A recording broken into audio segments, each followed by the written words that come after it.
Book 2, Zweitracht.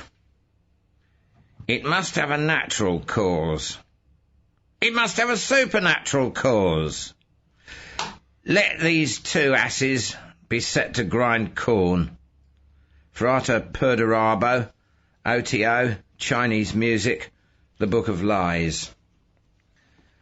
The fourth trip, or Chesed. Jesus Christ on a bicycle. Mr. Order, he runs at a very good pace, but old Mother Chaos is winning the race. Lord Omer Khayyam Ravenhurst KSC, the Book of Advice, the Honest Book of Truth. Among those who knew that the true faith of Muhammad was contained in the Ishmaelian teachings, most were sent out into the world to seek positions in the governments of the Near East and Europe. Since it pleased Allah to decree this task for them, they obeyed willingly. Many served thus for their whole lives. Some, however, after 5 or 10 or even 20 years of such fealty to a given Shah or Caliph or King, would receive, through surreptitious channels, a parchment bearing a symbol. That night the servant would strike and disappear like smoke, and the master would be found in the morning throat cut, with the emblematic flame dagger of the Ishmaelians lying beside him.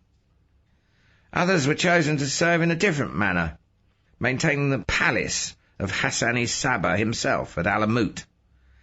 These were especially fortunate, for it was their privilege to visit more often than the others the Garden of Delights, in which the Lord Hassan himself would, through his command of magic chemicals, transfer them into heaven while they still lived in the body. One day, in the year 470, known to the uncircumcised Christian dogs as 1092 AD, another proof of the Lord Hassan's powers was given to them. For they were all summoned to the throne room, and there sat the Lord Hassan in all his glory, while before him on the floor lay a plate bearing the head of the disciple Ibn Azif. "The still-loaded one," the Lord Hassan declared, "has disobeyed the command, the one crime that cannot be forgiven in our sacred order. I show you his head to remind you of the fate of traitors in this world. More, I will instruct you on the fate of such dogs in the next world." So saying, the good and wise Lord Hassan rose from his throne, walking with his characteristic lurching gait, and approached the head. "I command thee," he said, "speak." The mouth opened, and the head emitted a scream, such that all the faithful covered their ears and turned their eyes away, many of them muttering prayers. "Speak, dog," the wise Lord Hassan repeated. "Your wine is of no interest to us. Speak." "The flames," the head cried. "The terrible flames! Allah, the flames!" It babbled on as a soul will in extreme agony. "Forgiveness!" it begged. "Forgiveness, Almighty Lord!" "There is no forgiveness for traitors," said the all-wise Hassan. "Return to hell." And the head immediately silenced. All bowed down and prayed to Hassan and Allah alike. Of the many miracles they had seen, this was certainly the greatest and most terrible. The Lord Hassan then dismissed everyone, saying, "Forget not this lesson. Let it stay in your hearts longer than the names of your fathers." "We want to recruit you," Hagbard said 900-odd years later. "Because you're so gullible. That is, gullible in the right way." Jesus Christ went by on a bicycle. That was my first warning that I shouldn't have taken acid before coming down to Balbo and Michigan to see the action. But it really seemed right on another level. Acid was the only way to relate to that whole Kafka on a bummer example of, quote, democratic process in action, unquote. I found Hagbard in Grant Park, cool as usual, with a bucket of water and a pile of handkerchiefs for the tear gas victims. He was near the General Logan statue, watching the more violent confrontations across the street at the Hilton, sucking one of his Italian cigars and looking like Ahab finally finding the whale. Hagbard, in fact, was remembering Professor Tokus at Harvard. Damn it, Chilean, you can't major in naval engineering and law both. You're not Leonardo da Vinci, after all. Oh, but I am, he had replied, poker-faced. I recall all my past incarnations in detail, and Leonardo was one of them. Tokus almost exploded. Be a wise ass. When you start flunking half your subjects, perhaps you'll come back to reality. The old man had been terribly disappointed to see the long row of A's. Across the street, the demonstrators advanced toward the Hilton, and the police charged again, clubbing them back. Hagbard wondered if Tokus had ever realized that a professor is a policeman of the intellect. Then he saw the Padre's new disciple Moon approaching. You haven't been clubbed yet, I said, thinking that in a sense Jarry's old pre-surrealist classic, The Crucifixion of Christ, considered as an uphill bike race, was really the best metaphor for the circus Daly was running. Neither of you, I'm glad to see, Hagbard replied. Judging from your eyes, though, you got tear-gassed in Lincoln Park last night. I nodded, remembering that I'd been thinking of him and his weird Discordian yoga when it happened. Malik, the dumb social democratic liberal that John wanted to recruit soon, was only a few feet away, and Burroughs and Ginsberg were near me on the other side. I could see suddenly that we were all chessmen, but who was the chess master moving us? And how big was the board? Across the street, a rhinoceros moved ponderously, turning into a jeep with a barbed wire crowd sticker on the front of it. My head's leaking, I said. Do you have any idea who's picking it up? Hagbard asked. He was remembering a house lease in Professor Orlock's class. What it amounts to in English, Hagbard had said, is that the tenant has no rights that can be successfully defended in court, and the landlord has no duties on which he cannot, quite safely, default. Orlock looked pained, and several students were shocked, as if Hagbard had suddenly jumped up and exposed his penis in front of the class. That's putting it too baldly, Orlock said finally. It might be somebody years in the future, I said. Or the past. I wondered if Jarry was picking it up in Paris half a century before. That would account for the resemblance. Abby Hoffman went by just then, talking to Apollonius of Tyana. Were we all in Jarry's mind? Or Joyce's? We even have a Sheriff Wood riding herd on us, and Rubin's horde of Jerry men. Fuller's car is a stunt, a showpiece, Professor Caligari fumed. And anyway, it has nothing to do with naval architecture. Hagbard looked at him levelly and said, It has everything to do with naval architecture. As in law school, the other students were disturbed. Hagbard began to understand. They're not here to learn. They are here to acquire a piece of paper that will make them eligible for certain jobs.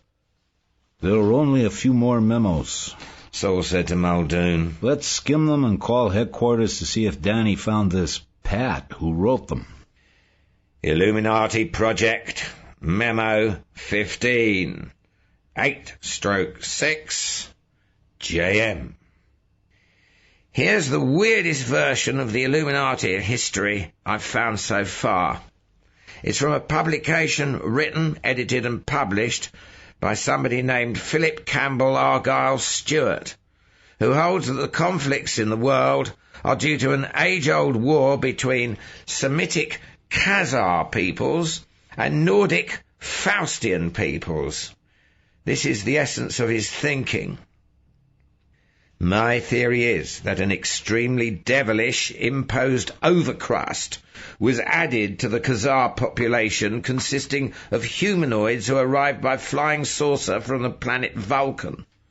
which I assume to be not in intra-Mercurial orbit around the Sun, but rather in the Earth's orbit behind the Sun, forever out of sight to Earthlings, always 6 months behind or ahead of the Earth in orbital travel. Likewise for the Gothic Faustian Western culture. The previously comparatively inert and purposeless migrating population streams, known as Franks, Goths, Anglo-Saxons, Danes, Swabians, Alemanni, Lombards, Vandals and Vikings, suddenly had an overcrust added, consisting of Norman, Martian, Varangians, arriving from Saturn by way of Mars in flying saucers. After 1776, the Khazar-Vulcanian conspiracy, used the Illuminati and Grand Orient Masons. After 1815, it used the financial machinations of the House of Rothschild, and after 1848, the Communist movement, and after 1895, the Zionist movement. One more thing needs to be mentioned. Mrs. Helena Petrovna Blavatsky, née Hahn in Germany, 1831 to 1891, founder of Theosophy, was both hypocritical and devilish. A true witch of great evil power, allied with Illuminati, Grand Orient Masons, Russian anarchists, British Israel theorists, proto-Zionists, Arabian assassins, and Thuggee from India. Source: The High IQ Bulletin, Volume 4, Number 1, January 1970, published by Philip Campbell Argyle Stewart, Colorado Springs, Colorado. Pat. What was that word? Private Chalene asked eagerly. SNAFU. Private Pearson told him. You mean to say you never heard it before? He sat up in his bunk and stared. I'm a naturalized citizen, Hagbard said. I was born in Norway. He pulled his shirt away from his back again. The Fort Benning summer was much too hot for the Nordic half of his genes. Situation normal, all fucked up, he repeated. That really sums it up. That really says it. Wait till you've been in this man's army a little longer, the black man told him vehemently. Then you'll really appreciate the application of that word, Dads. Oh, man, will you appreciate it. It's not just the army, Hagbard said thoughtfully. It's the whole world. Actually, after they immanentized the eschaton, I found out where my head was leaking that night, and a few other nights too. Into poor George Dawn. The leak almost gave him water on the brain. He kept wondering where all that Joyce and surrealism was coming from. I'm 7 years older than he is. We're on the same valence because of similar grammar school experiences and revolutionary fathers. That's why Hagbard never really understood either of us fully. He had private tutors until he hit college, and by that stage official education is beginning to make some partial concessions to reality, so the victims have at least a chance of surviving on the outside. Well, I didn't know any of that in Grant Park that night, or how the army helped Hagbard understand in college, because I was working out this new notion of the total valence of the set remaining constant. It would mean that I would have to leave when George came on. Or say, Marilyn Monroe and Jane Mansfield had to do the pill or autorec shticks before there was room for Raquel Welch's vibes. Illuminati Project, Memo 16, 8/7, JM. I think I've found the clue as to how Zoroaster, flying saucers and all that lunatic fringe stuff fits into the Illuminati puzzle. Dig this, boss man. The Nazi Party was founded as the political appendage of the Thule Society, an extremist fringe of the Illuminated Lodge of Berlin. This lodge in turn was made up of Rosicrucians, high Freemasons, and its preoccupation was mourning the death of the feudal system.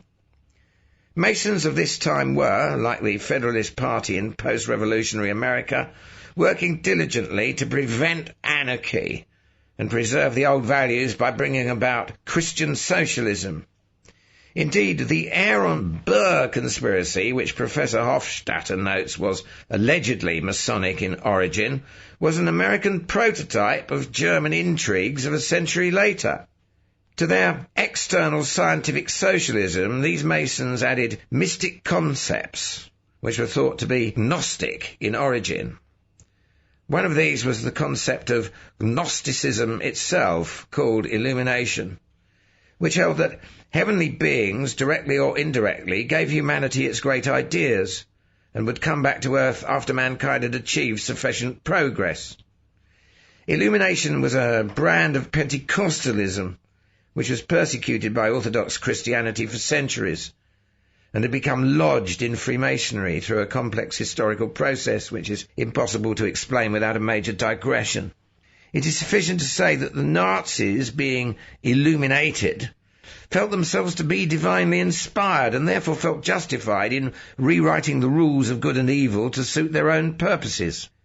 According to Nazi theory, the heavenly beings, before the present moon was captured, had lived on the highest ground, in Peru, Mexico, Gondor, Ethiopia, Himalaya, Atlantis, and Mu, forming the Uranian Confederation. This was taken quite seriously, and British intelligence actually combated it with a Tolkien fantasy called the Silmarillion, basis for the famous Hobbit books. Both J. Edgar Hoover and Congressman Otto Passman are high-ranking Masons, and both, significantly, reflect this philosophy and its Manichaean attitude. The chief danger in Masonic thinking, aside from the divine right of government, is, of course, Manichaeanism, the belief that your opponent is opposing God's will and is therefore an agent of Satan.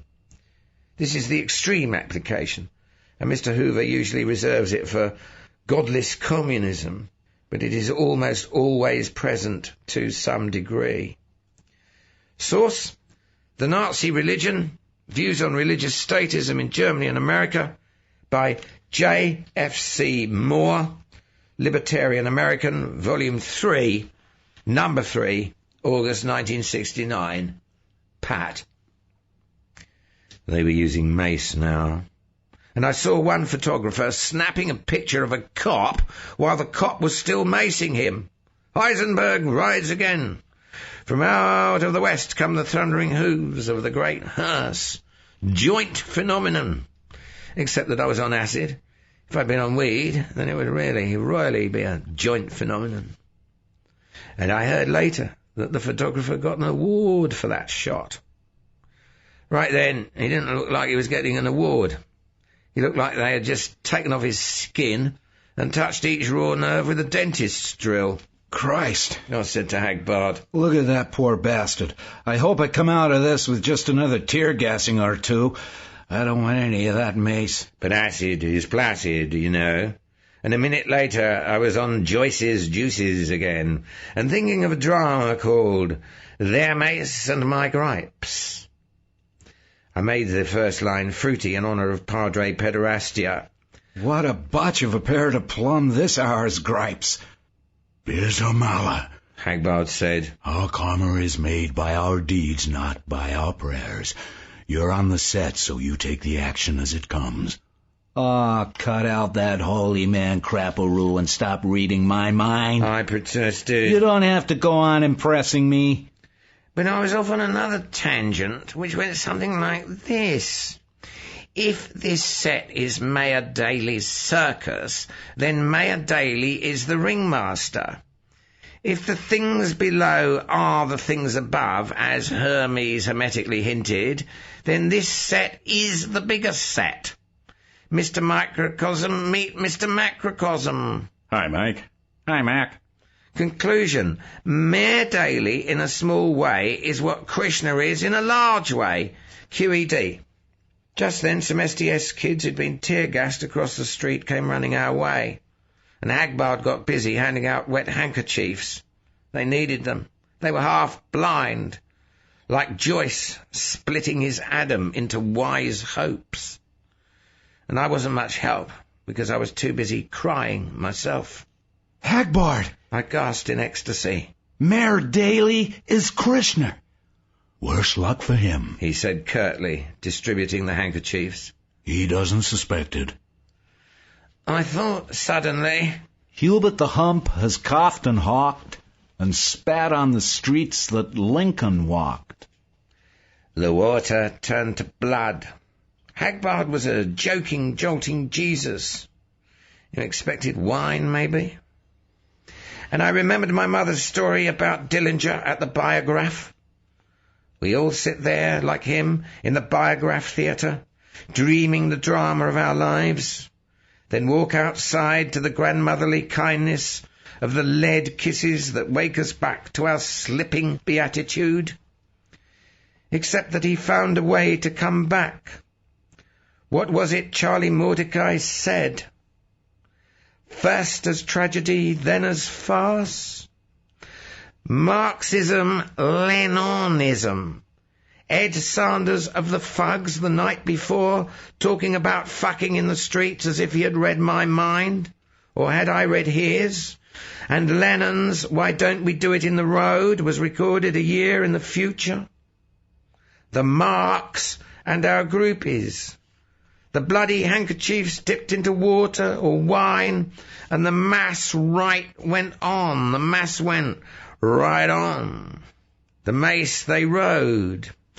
Capone set it up for the feds, but John was fed up and left the set, so an extra named Frank Sullivan got the bullets. The Autobiograph Theatre, a drama house and a trauma, yes.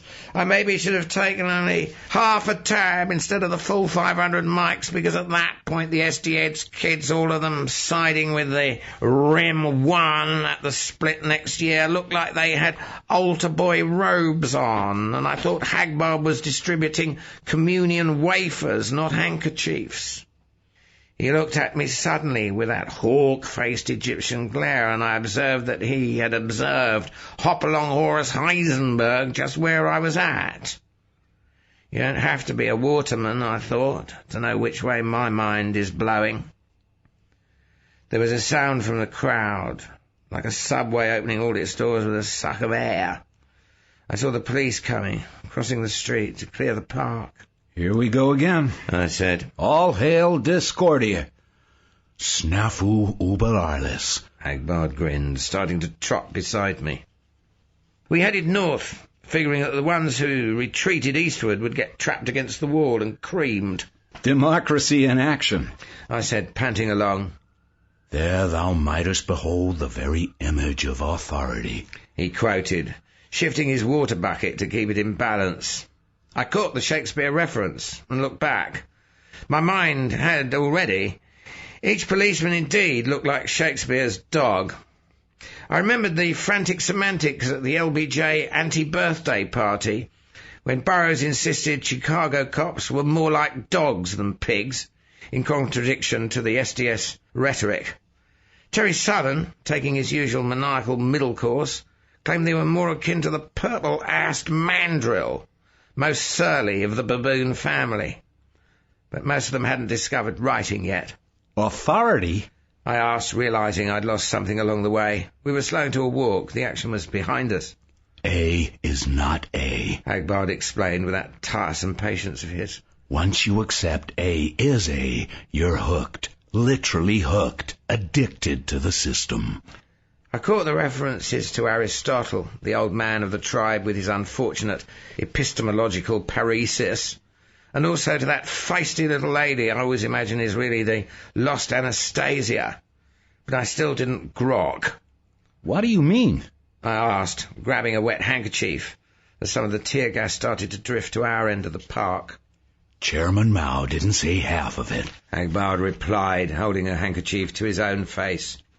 His words came through muffled. It isn't only political power that grows out of the barrel of a gun. So does a whole definition of reality.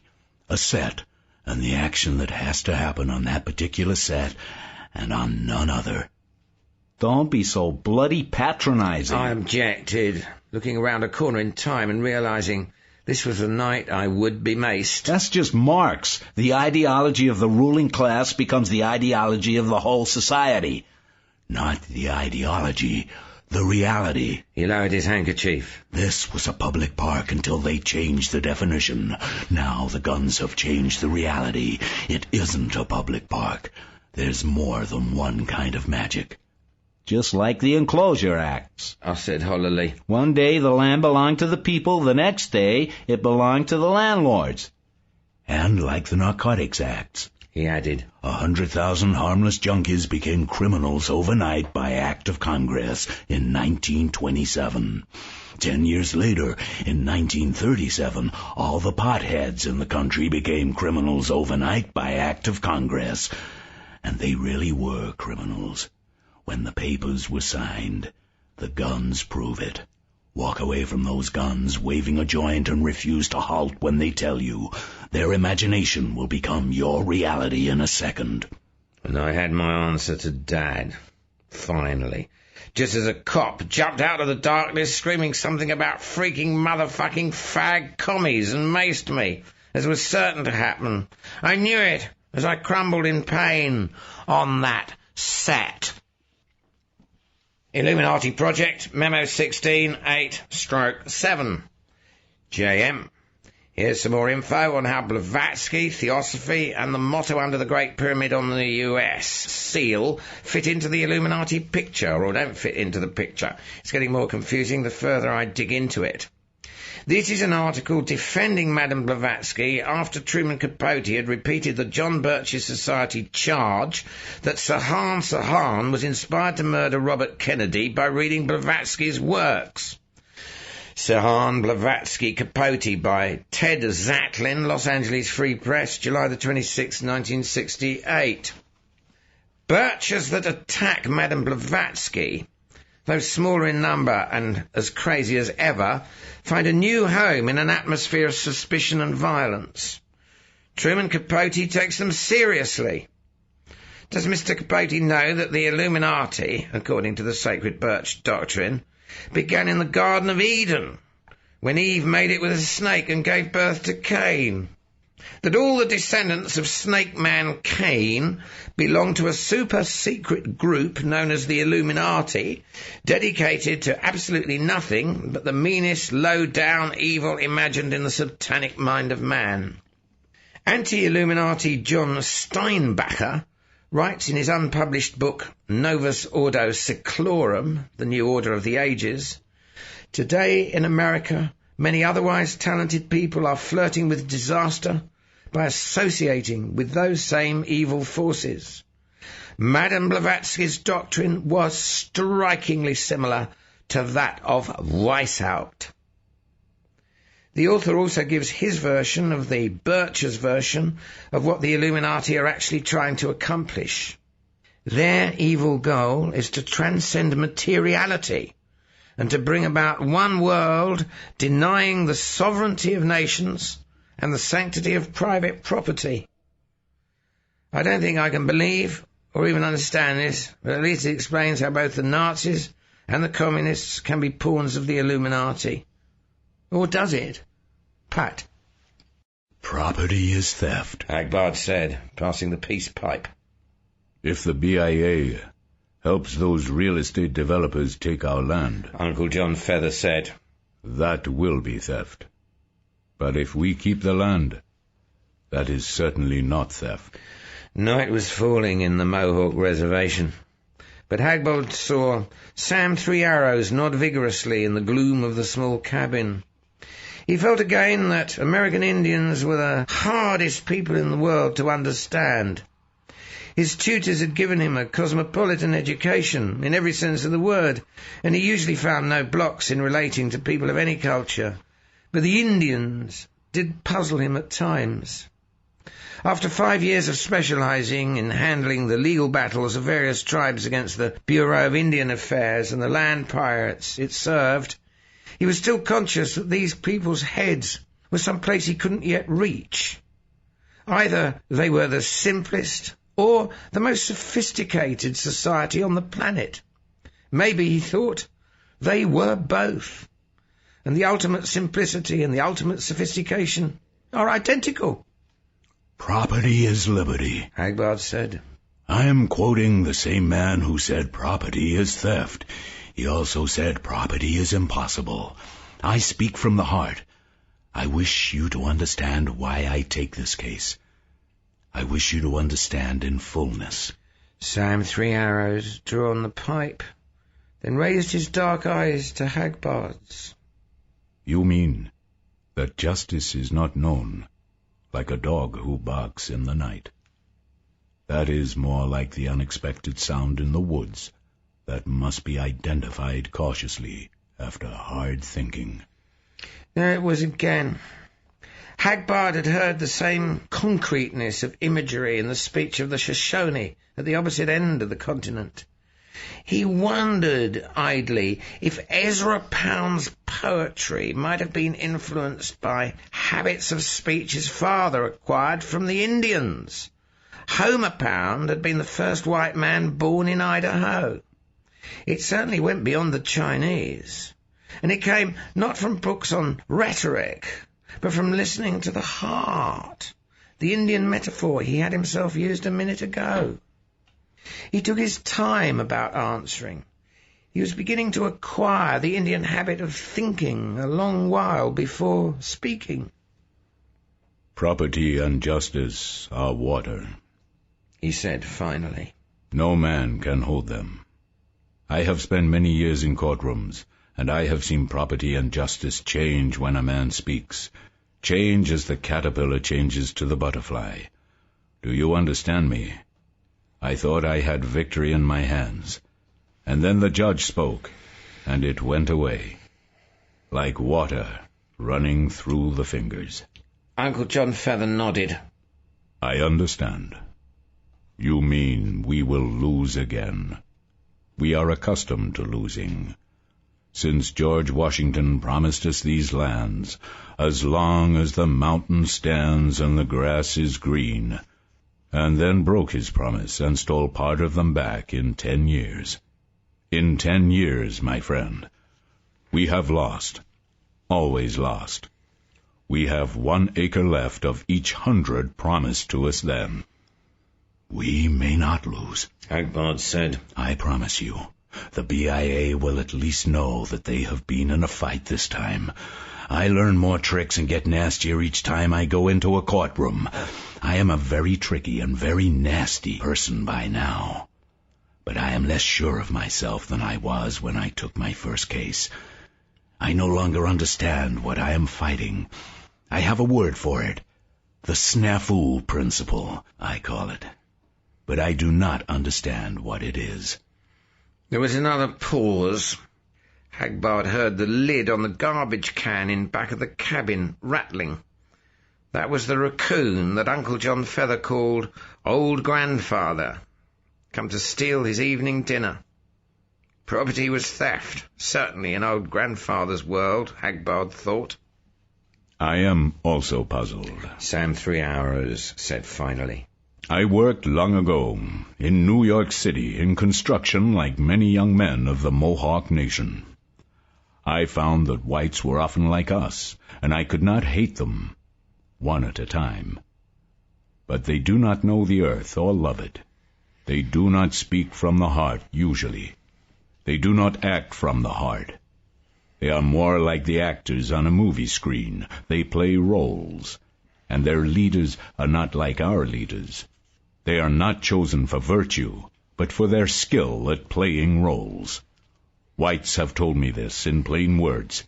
They do not trust their leaders, yet they follow them. When we do not trust a leader, he is finished. Then, also, the leaders of the whites have too much power. It is bad for a man to be obeyed too often. But the worst thing is what I have said about the heart. Their leaders have lost it, and they have lost mercy. They speak from somewhere else. They act from somewhere else. But from where? Like you, I do not know. It is, I think, a kind of insanity. He looked at Hagbard and added politely, Some are different. It was a long speech for him, It stirred something in Uncle John Feather. "I was in the army," he said. "We went to fight a bad white man, or so the whites told us. We had meetings that were called orientation and education. There were films. It was to show us how this bad white man was doing terrible things in his country. Everybody was angry after the films and eager to fight, except me. I was only there because the army paid more than an Indian can earn anywhere else, so I was not angry, but puzzled. There was nothing that this white leader did that the white leaders in this country do not also do. They told us about a place named Lidice. It was much like Wounded Knee. They told us of families moved thousands of miles to be destroyed. It was much like the Trail of Tears. They told us of how this man ruled his nation, so that none dared disobey him. It was much like the way white men work in corporations in New York City, as Sam has described it to me. I asked another soldier about this, a black white man. He was easier to talk to than the regular white man. I asked him what he thought of the orientation and education. He said it was shit, and he spoke from the heart. I thought about it a long time, and I knew he was right. The orientation and education was shit. When the men from the BIA come here to talk, it is the same.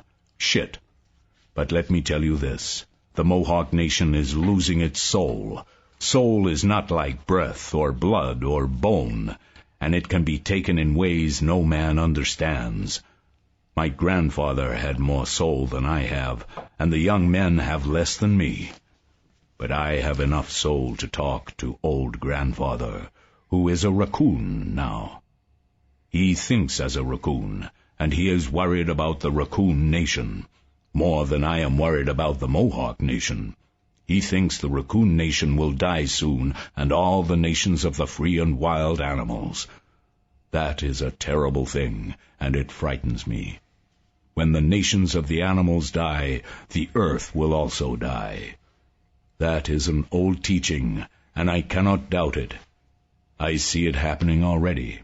If they steal more of our land to build that dam, more of our soul will die, and more of the souls of the animals will die.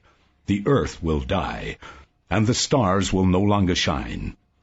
The Great Mother herself may die. The old man was crying unashamedly. And it will be because men do not speak words, but speak shit. Hagbard had turned pale beneath his olive skin. "You're coming into court," he said slowly. "and you're going to tell the judge that, in exactly those words." Illuminati Project, Memo 17, 8/8, JM. You may remember that the East Village Others chart of the Illuminati conspiracy, Memo 9, listed the Holy Vame as an Illuminati front. I've finally found out what the Holy Vame is, or rather was. My source is Eliphas Levy's History of Magic, Op. Cit., pages 199 to 200. They were a kind of secret police, having the right of life and death. The mystery which surrounded their judgments, the swiftness of their executions, helped to impress the imagination of people still in barbarism. The Holy Vame assumed gigantic proportions.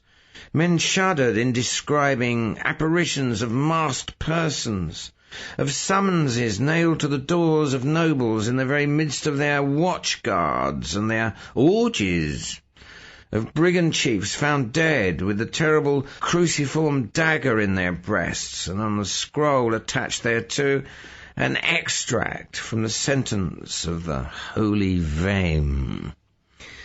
The tribunal affected most fantastic forms of procedure. The guilty person, cited to appear at some discredited crossroad, was taken to the assembly by a man clothed in black, who bandaged his eyes and led him forward in silence. This occurred invariably at some unseemly hour of the night. The judgment was never pronounced except at midnight. The criminal was carried into a vast underground vault, where he was questioned by one voice. The hoodwink was removed, the vault was illuminated in all its depth and height, and the three judges sat masked and wearing black vestures. The code of the Weymouth court was found in the ancient archives of Westphalia and has been printed in the Reichstheater of Müller under the following title: Codes and Statutes of the Holy Secret Tribunal of Free Courts and Free Judges of Westphalia, established in the year 772 by the Emperor Charlemagne and revised in 1404 by King Robert, who made those alterations and additions requisite for the administration of justice in the tribunals of the illuminated, after investing them with his own authority. A note on the first page forbade any profane person to glance at the book under penalty of death. The word illuminated, here given to the associates of the secret tribunal, unfolds their entire mission. They had to track down in the shadows those who worshipped the darkness. They counterchecked mysteriously those who conspired against society in favour of mystery.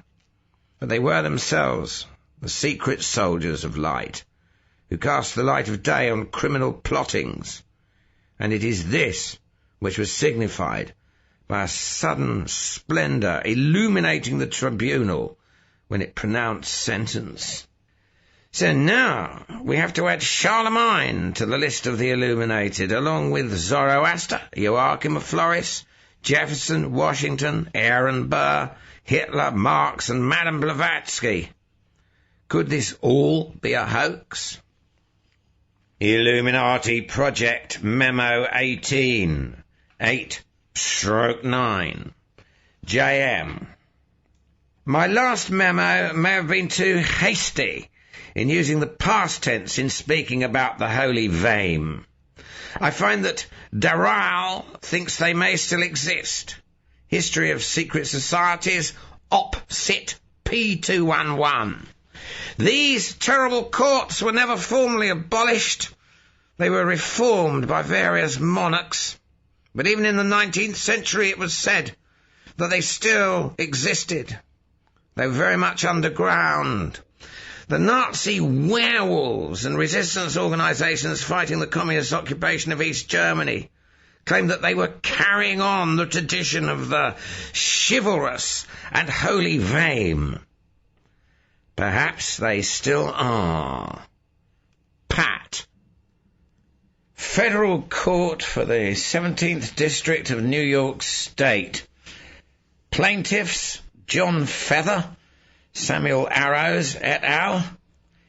Defendants Bureau of Indian Affairs, Department of the Interior, and President of the United States. 4 plaintiffs, Hagbard Chelene. For the defendants, George Caris, John Alucard, Thomas Moriarty, James Moran. Presiding, Justice Quasimodo Imhotep. Mr. Feather, concluding. And it will be, because men do not speak words, but speak shit. Mr. Caris. Your Honor, I move that the last speech be stricken from the record as irrelevant and immaterial. We're dealing here with a practical question, the need of the people of New York for this dam. And Mr. Feather's superstitions are totally beside the point. Mr. Chelene. Your Honor, the people of New York have survived a long time without a dam in that particular place. They can survive longer without it. Can anything survive, anything worth having, if our words become, as Mr. Feather says, excrement? Can anything we can reasonably call American justice survive if the words of our first president, if the sacred honor of George Washington is destroyed, if his promise that the Mohawk could keep these lands as long as the mountain stands and the grass is green, if all that becomes nothing but excrement? Mr. Karras. Council is not arguing. Council is making speeches. Mr. Chelene. I am speaking from the heart. Are you? Or are you speaking excrement that you are ordered to speak by your superiors? Mr. Alucard. More speeches. Mr. Chelene. More excrement. Justice Imhotep. Control yourself, Mr. Chelene. Mr. Chelene. I am controlling myself. Otherwise I would speak as frankly as my client and say that most of the speeches here are plain old shit. Why do I say excrement at all, if it isn't, like you people, to disguise a little what we are all doing? It's shit. Plain shit. Justice Imhotep. Mr. Chelene, you are coming very close to contempt of court. I warn you. Mr. Chelene. Your Honor, we speak the tongue of Shakespeare, of Milton, of Melville. Must we go on murdering it? Must we tear it away from its last umbilical connection with reality? What is going on in this room, actually? Defendants, the U.S. government and its agents want to steal some land from my clients. How long do we have to argue that they have no justice, no right, no honor in their cause? Why can't we say highway robbery is highway robbery instead of calling it eminent domain? Why can't we say shit is shit instead of calling it excrement? Why do we never use language to convey meaning? Why must we always use it to conceal meaning? Why do we never speak from the heart? Why do we always speak words programmed into us like robots? Justice Imhotep. Mr. Chelene, I warn you again. Mr. Feather. And I warn you. The world will die. The stars will go out. If men and women cannot trust the word spoken, the earth will crack like a rotten pumpkin. Mr. Karras. I call for a recess. Plaintiff and their counsel are both in no emotional state to continue at this time. Mr. Chelene. You even have guns. You have men with guns and clubs who are called marshals, and they will beat me if I don't shut up. How do you differ from any other gang of bandits, then, except in using language that conceals what you are doing? The only difference is that the bandits are more honest. That's the only difference. The only difference. Justice Imhotep. Mr. Marshall, restrain the counsel. Mr. Chelene. You're stealing what isn't yours. Why can't you talk turkey for just one moment? Why? Justice Imhotep. Hold him, Marshall. Don't use unnecessary force. Mr. Chelene, I am tempted to forgive you, considering that you're obviously much involved with your clients emotionally. However, such mercy on my part would encourage other lawyers to believe they could follow your example. I have no choice. I find you guilty of contempt of court. Sentencing will take place when court reconvenes after a 15-minute recess. You may speak at that time, but only on any mitigating grounds that should lighten the degree of your sentence. I will not hear the United States government called bandits again. That is all. Mr. Chelene. You steal land, and you will not hear yourselves called bandits. You order men with guns and clubs to hold us down, and you will not hear yourselves called thugs. You don't act from the heart. Where the hell do you act from? What in God's name does motivate you? Justice Imhotep. Restrain him, Marshal. Mr. Chelene. Indistinguishable. Justice Imhotep. 15-minute recess. Bailiff. All rise. Illuminati Project, Memo 19, 8/9. JM, I wish you would explain to me how your interest in the numbers 5 and 23 fit in with this Illuminati project. This is all I've been able to unearth so far on the number mystery, and I hope you find it enlightening. It's from a book of mathematical and logical paradoxes, How to Torture Your Mind, edited by Ralph L. Woods, Funk and Wagnalls, New York, 1969, page 128. 2 and 3 are even and odd. 2 and 3 are 5. Therefore, 5 is both even and odd. The damn book, by the way, provides no solutions to the paradoxes. I could sense the fallacy in that one right away, but it took me hours and a headache before I could state it in precise words. Hope this helps you. Anyway, for me, it was a relief from the really frightening stuff I've been tracking down lately. Pat. There were 2 further memos in the box, on different stationaries and by different typewriters. The first was brief. April the 4th, Research Department. I am seriously concerned about Pat's absence from the office, and the fact that she doesn't answer the phone when we call her.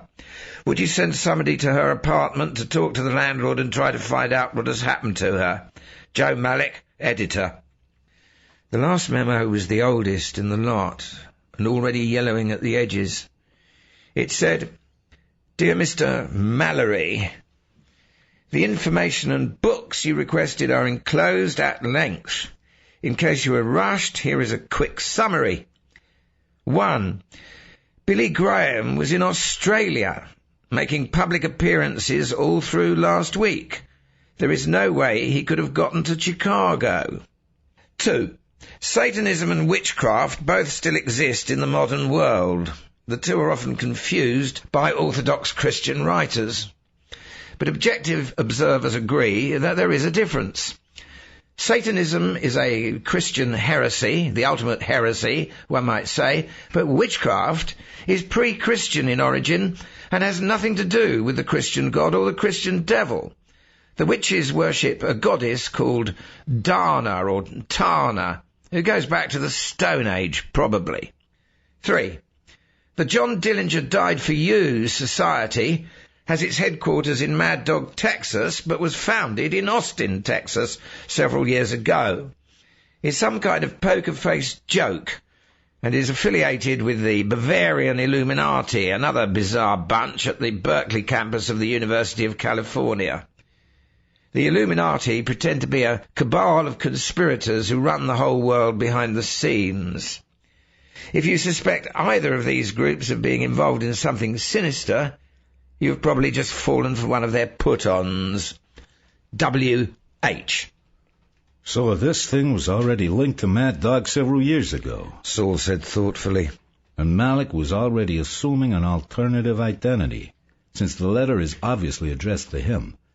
And also, as I've begun to suspect as we read this stuff, the Illuminati have their own brand of humor. Deduce me one more deduction, Barney said. Who the hell is this W.H.? People have been asking that for 300 years, Saul said absently. Huh? I'm being whimsical. Shakespeare's sonnets are dedicated to a Mr. W.H., but I don't think we have to worry that this is the same one. This case is as nutty as a squirrel's dinner, but I don't really think it's that nutty. He added, We can be grateful for one thing at least. The Illuminati doesn't really run the world. They're just trying. Barney frowned, perplexed. How do you make that one? Simple. The same way I know they're a right-wing organization, not left-wing. We're not all geniuses, Barney said. Take it a step at a time, will you? How many contradictions did you spot in these memos? I counted 13. This researcher, Pat, saw it too. The evidence is deliberately warped and twisted, all of it. Not just the East Village other chart. Is a mixture of fact and fiction. Saul lit his pipe and settled back in his chair. In 1921, reading Arthur Conan Doyle, he first began playing these scenes in imagination. In the first place, either the Illuminati want publicity or they don't. If they control everything, they want publicity. They'd be on billboards more often than Coca-Cola and on TV more often than Lucille Ball. On the other hand, if they control everything and don't want publicity, none of these magazines and books would have survived. They would have disappeared from libraries, bookstores, and publishers' warehouses. This researcher, Pat, never would have found them. In the second place, if you want to recruit people into a conspiracy besides idealism and whatever other noble motives you might exploit in them, you would always exploit hope. You would exaggerate the size and the power of the conspiracy because most people want to join the winning side. Therefore, all assertions about the actual strength of the Illuminati should be regarded a fortiori, a suspect, like the voters' polls released by candidates before elections. Finally, it always pays to frighten the opposition. Therefore, a conspiracy will exhibit the same behavior that ethnologists have observed in animals under attack. It will puff itself up and try to look bigger. In short, potential or actual recruits and potential and actual enemies will both be given the same false impression, that the Illuminati is twice or 10 times or 100 times its actual size. This is logical. But my first point was empirical. The memos do exist, and therefore logic and empiricism confirm each other. The Illuminati are not able to control everything. What then? They've been around a long time, and they're as tireless as the Russian mathematician who worked out pi to the 1,000th place. The probability, then, is that they control some things and influence a hell of a lot more. This probability increases as you think back over the memos. The 2 chief Arabic branches, the Hashishim and the Rashinaya, they were both wiped out. The Italian Illuminati were crushed in 1507. Weishaupt's order was suppressed by the Bavarian government in 1785, and so forth. If they were behind the French Revolution, they influenced rather than controlled, because Napoleon undid everything the Jacobins started. That they had a hand in both Soviet communism and German fascism is plausible, considering the many similarities between the two. But if they controlled both, why did the two take opposite sides in the Second World War? And if they ran both the Federalist Party through Washington and the Democratic Republicans through Jefferson, what was the purpose of Aaron Burr counter-revolution, which they are also supposed to be behind? The picture I get, he's not a grand puppet master moving everybody on invisible strings, but some sort of million-armed octopus. A millipus, let's call it. Constantly reaching out tentacles and often drawing back nothing but a bloody stump, crying, "Foiled again." But the millipus is very busy and quite resourceful. If it controlled the planet, it could choose either operating in the open or retaining secrecy. But since it doesn't have that omnipotence yet, it must choose to be as anonymous as possible. Therefore, many of its tentacles will be probing around in the areas of publication and communications. It wants to know when somebody is investigating it or getting ready to publicize an investigation he's already completed. Finding such a person, it then has 2 choices: kill him or neutralize him. Killing may be resorted to in certain emergencies, but will be avoided when possible. You never know when a person of that sort has stashed extra copies of his documents in various unexpected places to be released in the event of his death. Neutralization is best, almost always. Saul paused to relight his pipe, and Muldoon thought, the most unrealistic aspect of Doyle's stories is Watson's admiration at these moments. I'm just irritated because he makes me feel like a chump for not seeing it myself. Go ahead, he said gruffly, saving his own deductions until Saul was finished. The best form of neutralization is recruitment, of course. But any crude and hurried effort at recruitment is known as taking your pants down in the espionage business because it makes you more vulnerable. The safest approach is gradual recruitment, disguised as something else. The best disguise, of course, is the pretense of helping the subject in his investigation. This also opens the second and preferable option, which is leading him on a wild goose chase, sending him looking for Illuminati in organizations which they have never really infiltrated, feeding him balderdash like that stuff about the Illuminati coming from the planet Vulcan or being descended from Eve and the serpent. Best of all, though, is telling him the purpose of the conspiracy is something other than it actually is. Especially if the story you sell him is in keeping with his own ideals, since this can then shade over into recruitment. Now, The sources this Pat unearthed mostly seem to come to one of two conclusions. The Illuminati doesn't exist anymore, or the Illuminati is virtually identical with Russian communism. The first I reject, because Malik and Pat have both disappeared, and two buildings, one here in New York and one way down in Mad Dog, have been bombed in a series palpably linked with an investigation of the Illuminati. You've already accepted that, but the next step is just as obvious. If the Illuminati tries to distort whatever publicity cannot be avoided, then we should look at the idea that the Illuminati is communist-orientated as skeptically as we look at the idea that they don't even exist. So, let's look at the opposite hypothesis. Could the Illuminati be a far-right or fascist group?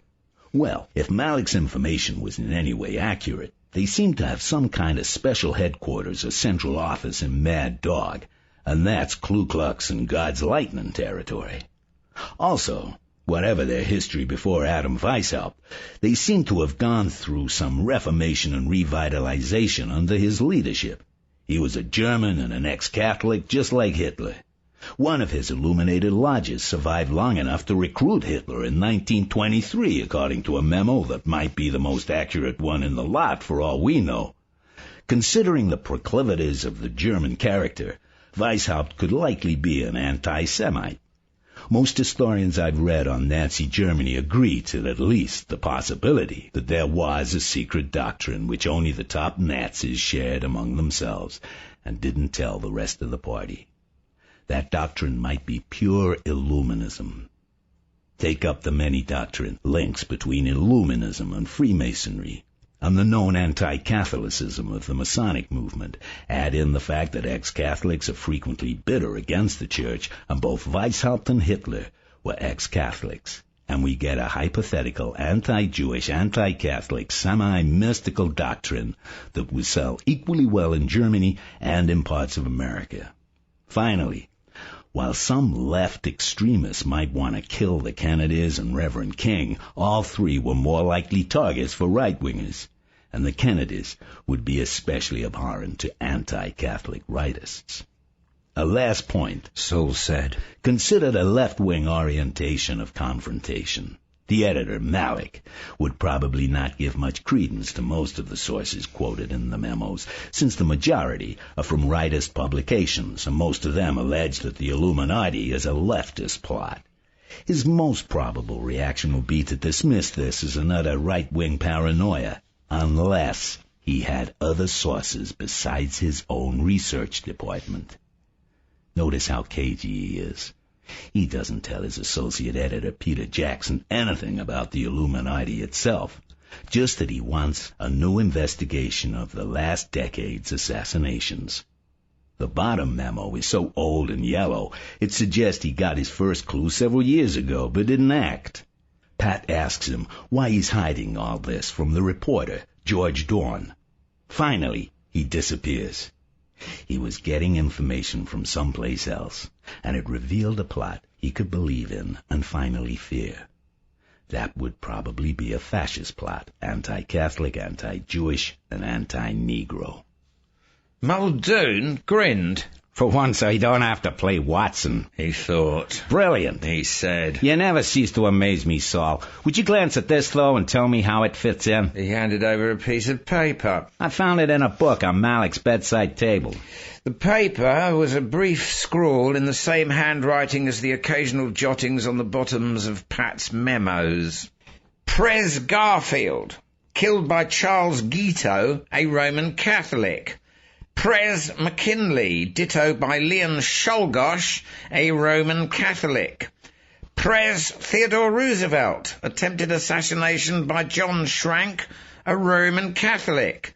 Pres Franklin Roosevelt, attempted assassination by Giuseppe Zangara, a Roman Catholic. President Harry Truman, attempted assassination by Griselio Torrisola and Oscar Colacho, two Roman Catholics. Pres Woodrow Wilson, somewhat mysterious death while tended by a Roman Catholic nurse. Pres Warren Harding, another mysterious death. One rumour, it was suicide, also attended by a Catholic nurse. Pres John Kennedy, assassination inadequately explained. Head of CIA then was John McCone, a Roman Catholic, who helped write the inconclusive and contradictory Warren Report. House of Representatives, March the 1st, 1964. 5 congressmen wounded by Lebron Miranda Cordero Rodriguez assassination squad, all Roman Catholics. When Saul looked up, Barney said pleasantly, I found it in a book, like I said. The book was Rome's Responsibility for the Assassination of Abraham Lincoln by General Thomas M. Harris. Harris points out that John Wilkes Booth, the Surratt family, and all the other conspirators were Catholics, and argues they are acting under orders from the Jesuits. Barney paused to enjoy Saul's expression and went on. It occurs to me that, using your principle that most of the memos are full of false leads, we might question the idea that the Illuminati uses the Masons as a front to gather recruits. They would probably need some similar organization, though, one that exists all over the world, has mysterious rites and secrets, inner orders to which a select few are recruited, and a pyramidal authoritarian structure compelling everybody to take commands from above whether they understand them or not. One such organization is the Roman Catholic Church. Saul picked up his pipe from the floor. He didn't seem to remember having dropped it. My turn to say brilliant, he murmured finally. Are you going to stop going to Mass on Sunday? Do you really believe it? Muldoon laughed. After 20 years, he said, I finally did it. I got one jump ahead of you, Saul. You were standing face to face with the truth, eyeball to eyeball, nose to nose, mouth to mouth, but you were so close that your eyes crossed and you saw it backward. No, it's not the Catholic Church. You made a good guess in saying it was anti-Catholic as well as anti-Jewish and anti-Negro. But it's inside the Catholic Church and always has been. In fact, the Church's efforts to root it out have given Holy Mother Rome a very unfortunate reputation for paranoia and hysteria. Its agents make a special effort to enter the priesthood in order to obtain holy objects for use in their own bizarre rites. They also try to rise as high in the Church as they can to destroy it from within. Many times they've recruited and corrupted whole parishes, whole orders of clergy, even whole provinces. They probably got the Weishaupt when he was still a Jesuit. They've infiltrated that order several times in history, and the Dominicans even more. If caught in criminal acts, they make sure that their cover Catholicism and not their true faith is publicized, just like this list of assassins. Their god is called the Light Bearer, and that's probably where the word illumination comes from.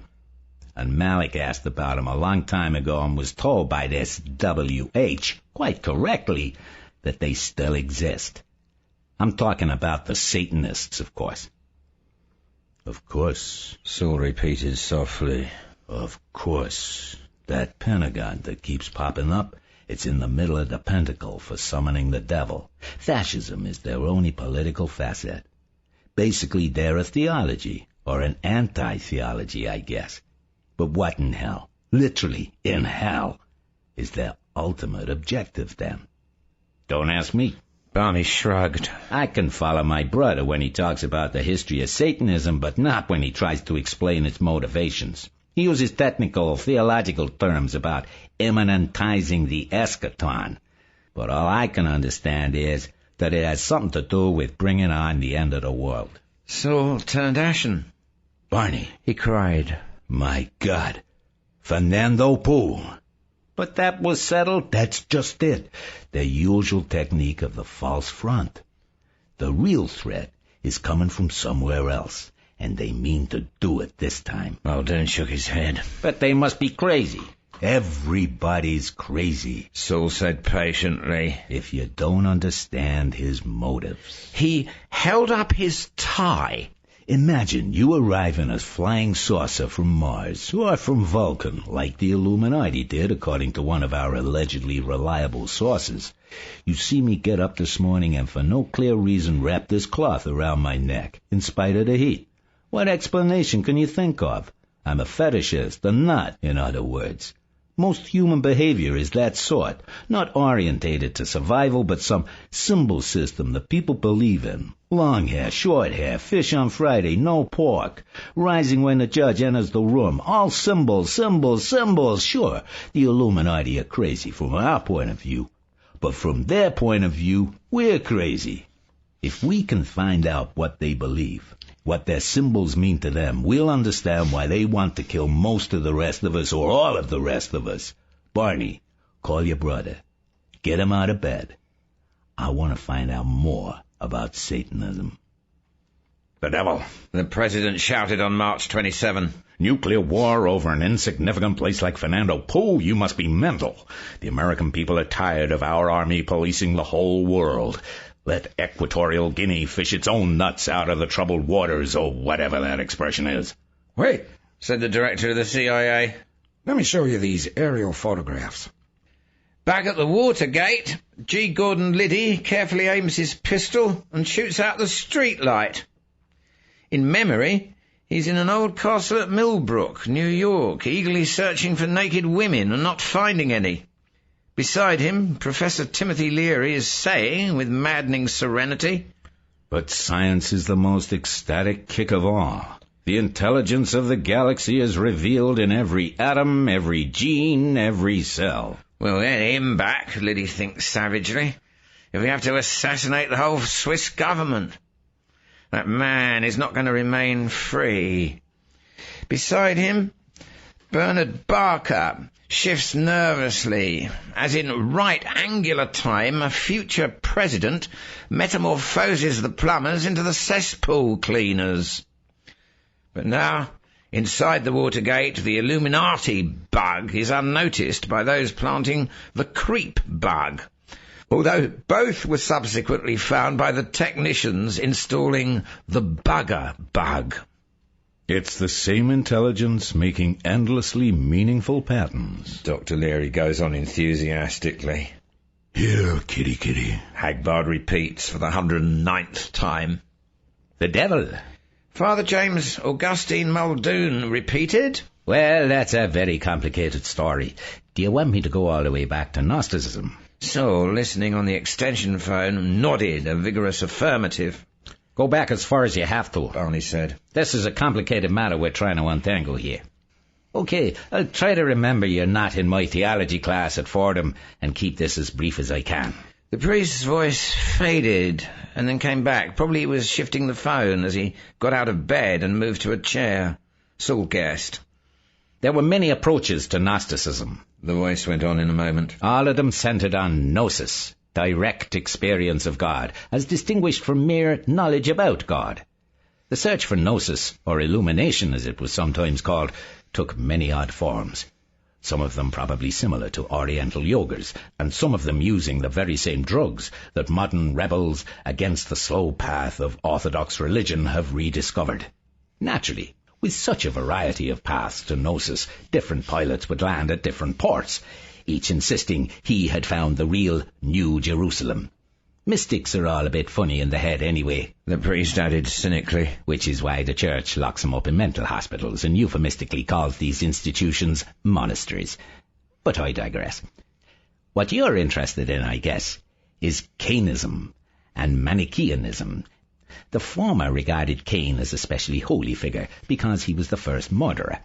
You have to be a mystic yourself to understand that kind of logic. The notion was that by bringing murder into the world, Cain created an opportunity for people to renounce murder. But then, other Cainites went further. Paradox always seems to breed one more paradox, and heresy creates more heresy, and ended up glorifying murder, along with all the other sins. The credo was that you should commit every sin possible just to give yourself a chance to win a really difficult redemption after repenting. Also, it gave God a chance to be especially generous when he forgave you. Related ideas popped up in Tantric Buddhism about the same time, and it's a great historical mystery which group of lunatics, east or west, was influencing the other. Does any of this help you so far? I bet, Barney said. About this gnosis, Saul asked, is this the orthodox theological position that the illuminations or visions were actually coming from the devil and not from God? Yes. That's where Manichaeanism enters the picture. Father Muldoon said. The Manichaeans made exactly the same charge against the Orthodox Church. According to their way of looking at it, the God of Orthodox Christianity and Orthodox Judaism was the devil. The God they contacted through their own peculiar rites was the real God. This, of course, is still the teaching of Satanists today. And Saul asked, beginning to intuit what the answer would be. What has all this to do with atomic energy? With atomic energy? Nothing at all. At least, nothing I can see. Why is Satan called the Lightbringer? Saul plunged on, convinced he was on the right track. The Manichaeans reject the physical universe. The priest said slowly. They say that the true God, their God, would never lower himself to mess around with matter. The God who created the world, our God, Jehovah, they call Panergia, which has the connotations of a kind of blind, stupid, blundering force rather than a truly intelligent being. The realm which their God inhabits is pure spirit of pure light. Hence, he is called the Lightbringer, and this universe is always called the realm of darkness. But they didn't know about atomic energy in those days, did they? The last sentence has started as a statement and ended as a question. That's what I'm wondering. Saul said. Atomic power releases a lot of light, doesn't it? And it sure would immanentize the eschaton if enough atomic power was unleashed at once, wouldn't it? Fernando Poo, the priest exclaimed. Is this connected with Fernando Poo? I'm beginning to think so, Saul said. I'm also beginning to think we've stayed in one place a long time using a phone that is almost certainly tapped. We better get moving. Thanks, Father. You're quite welcome. Although I'm sure I don't know what you're getting at. The priest said. If you think Satanists control the United States government, a few priests would agree with you, especially the Berrigan brothers, but I don't see how this can be a police matter. Does the New York Police Department now maintain a Bureau of Holy Inquisitions? Don't mind him, Barney said softly. He's very cynical about dogma, like most clergymen these days. I heard that, the priest said. I may be cynical, but I really don't think Satanism is a joking matter.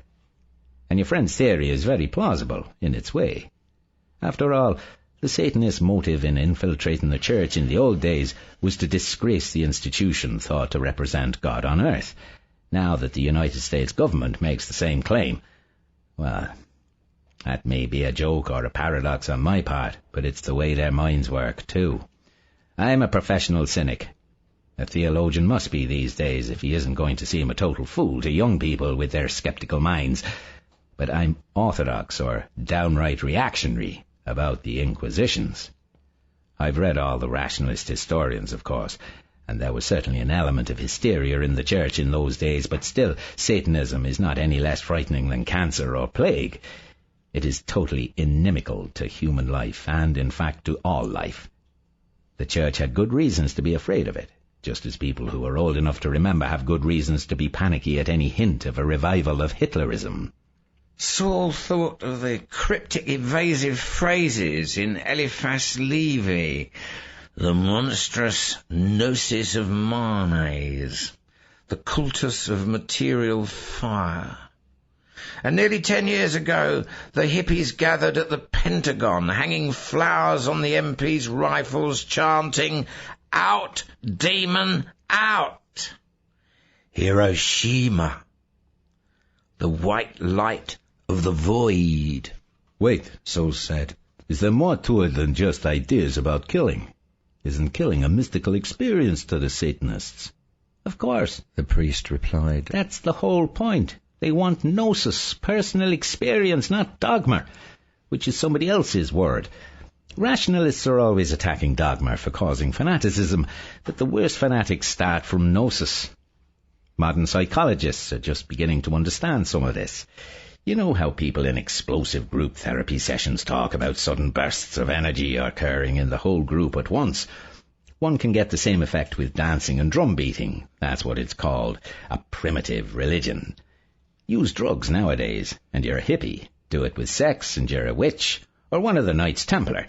Mass participation in an animal sacrifice has the same effect. Human sacrifice has been used in many religions, including the Aztec cult everybody has heard about, as well as in Satanism. Modern psychologists say that the force released is Freud's libidinal energy. Mystics call it prana, or the astral light. Whatever it is, human sacrifice seems to release more of it than sex or drugs or dancing or drum beating or any less violent method, and mass human sacrifice unleashes a ton of it. Now do you understand why I fear Satanism and half apologize for the Inquisition? Yes, Saul said absently. And I'm beginning to share your fear. A song he hated was pounding inside his skull. Wenn das Judenblut vom Messer spritzt. He realized that he was holding the phone and seeing scenes 40 years ago in another country. He jerked himself back to attention as Muldoon thanked his brother again and hung up. Saul raised his eyes, and the two detectives exchanged glances of mutual dread. After a long pause, Muldoon said, "We can't trust anybody with us. We can hardly trust each other." Before Saul could answer, the phone rang. It was Danny Pricefixer at headquarters. Bad news. There was only one girl in research at Confrontation named Pat. Patricia Walsh, to be exact, and I know, Saul said wearily. She's disappeared, too. What are you going to do now? The FBI is still raising hell and demanding to know where you two are, and the commissioner is having the shits, the fits, and the blind staggers. Tell them, Saul said succinctly, that we've disappeared. He hung up carefully and began stuffing the memos back into the box. What now? Muldoon asked. We go underground, and we stick to this until we crack it or it kills us. How long is this motherfucker? George asked, gesturing at the Danube 6 stories below. He and Stella were in their room at the Donau Hotel. You won't believe me, Stella replied, smiling. It's exactly 1,776 miles in length. 1776, George. The same as the date Weishaupt revived the Illuminati? Exactly. Stella grinned. We keep telling you, synchronicity is as universal as gravity. When you start looking, you find it everywhere. Here's the money. Banana-nosed Maldonado said generously, opening a briefcase full of crisp new bills. It is now November the 23rd, 1963. They were meeting on a bench near Cleopatra's Needle in Central Park. The younger man, however, is nervous. I want to tell you that my superior is very pleased. This will definitely decrease Bobby's power in the Justice Department and stop a lot of annoying investigations. The younger man, Ben Volpe, gulps. Look, Mr. Maldonado, there's something I gotta tell you. I know how the Brotherhood is when somebody fucks up and hides it. You didn't fuck up, Banana Nose says, bewildered. In fact, you lucked out amazingly. That schmuck Oswald is gonna fry for it. He came along at just the right time. It was a real fortuna. Jesus, Mary, and Joseph. Banana Nose sits up straight as the thought hits him. You mean, did Oswald really do it? Did he shoot before you? No. Volpe is miserable. Let me explain it as clearly as I can. I'm near on top of the Dallas County Records building like we planned, see? The motorcade turns onto Elm and heads for the underpass. I use my magnifying sight, swinging the whole gun around to look through it, just to make one last check that I have all the feds spotted. When I face the schoolbook depository, I catch this rifle. That was Oswald, I guess. Then I check out the grassy knoll and, God damn, there's another cat with a rifle. I just went cold. I couldn't figure it out. While I'm in this state, like a zombie, a dog barks. And just then, the guy in the grassy knoll, calm and cool as if he was at a shooting range, lays 3 of them right into the car. That's it. Volpe ends miserably. I can't take the money. The Brotherhood would have my ass if they ever found out the truth. Maldonado sat silently, rubbing his famous nose as he did when making a hard decision. You're a good boy, Benny. I give you 10% of the money just for being honest. We need more honest young boys like you in the Brotherhood. Volpe swallowed again and said, There's one more thing I ought to tell you. I went down to the grassy knoll after the cops run from there to the schoolbook depository. I thought I might find a guy who did the shooting still hanging around and tell you what he looked like. He was long gone, though. But here's what's so spooky. I ran into another galoot who was sneaking down from the triple underpass. Long, skinny guy with buck teeth. Kind of reminded me of a python or some kind of snake. He just looks at me and my umbrella and guesses what's in it. His mouth falls open. Jesus Christ and his black bastard brother Harry, he says. How the fuck many people does it take to kill a president these days? And they're teaching them about perversions as well. Smiling Jim was building towards his climax. Homosexuality and lesbianism are being taught in our schools, and we're paying for it out of our tax money. Now, is that communism or isn't it? Welcome to the Playboy Club. The beautiful blonde said, I'm your bunny, Virgin. Saul took his seat in the dark, wondering if he had heard correctly. Virgin was an odd name for a bunny. Perhaps she had actually said Virginia. Yes, Virginia, there is a Santa Claus. How do you wish your steak, sir? The bunny was asking. A stake through the heart for a vampire.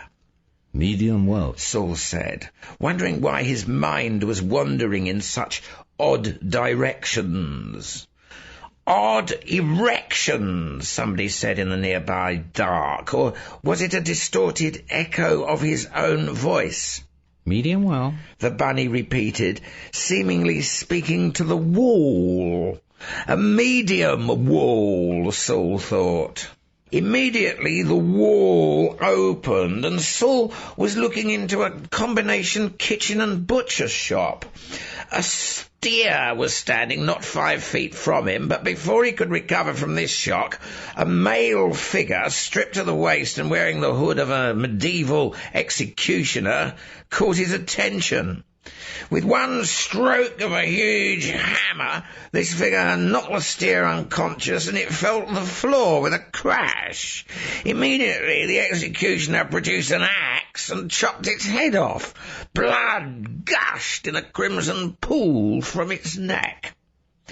The wall closed, and Saul had the terrifying feeling that the whole scene had been a hallucination, that he was losing his mind. All our lunches are educational today, the bunny said in his ear. We believe every customer should understand fully what's on the end of his fork and how it got there before he takes a bite. Good God, Saul said, getting to his feet. This wasn't a Playboy club, it was some den of lunatics and sadists. He stumbled toward the door. No way out, a man at another table said softly as he passed. Saul, Saul, the maitre d' murmured politely. Why dost thou persecute me? Hab rochmunas!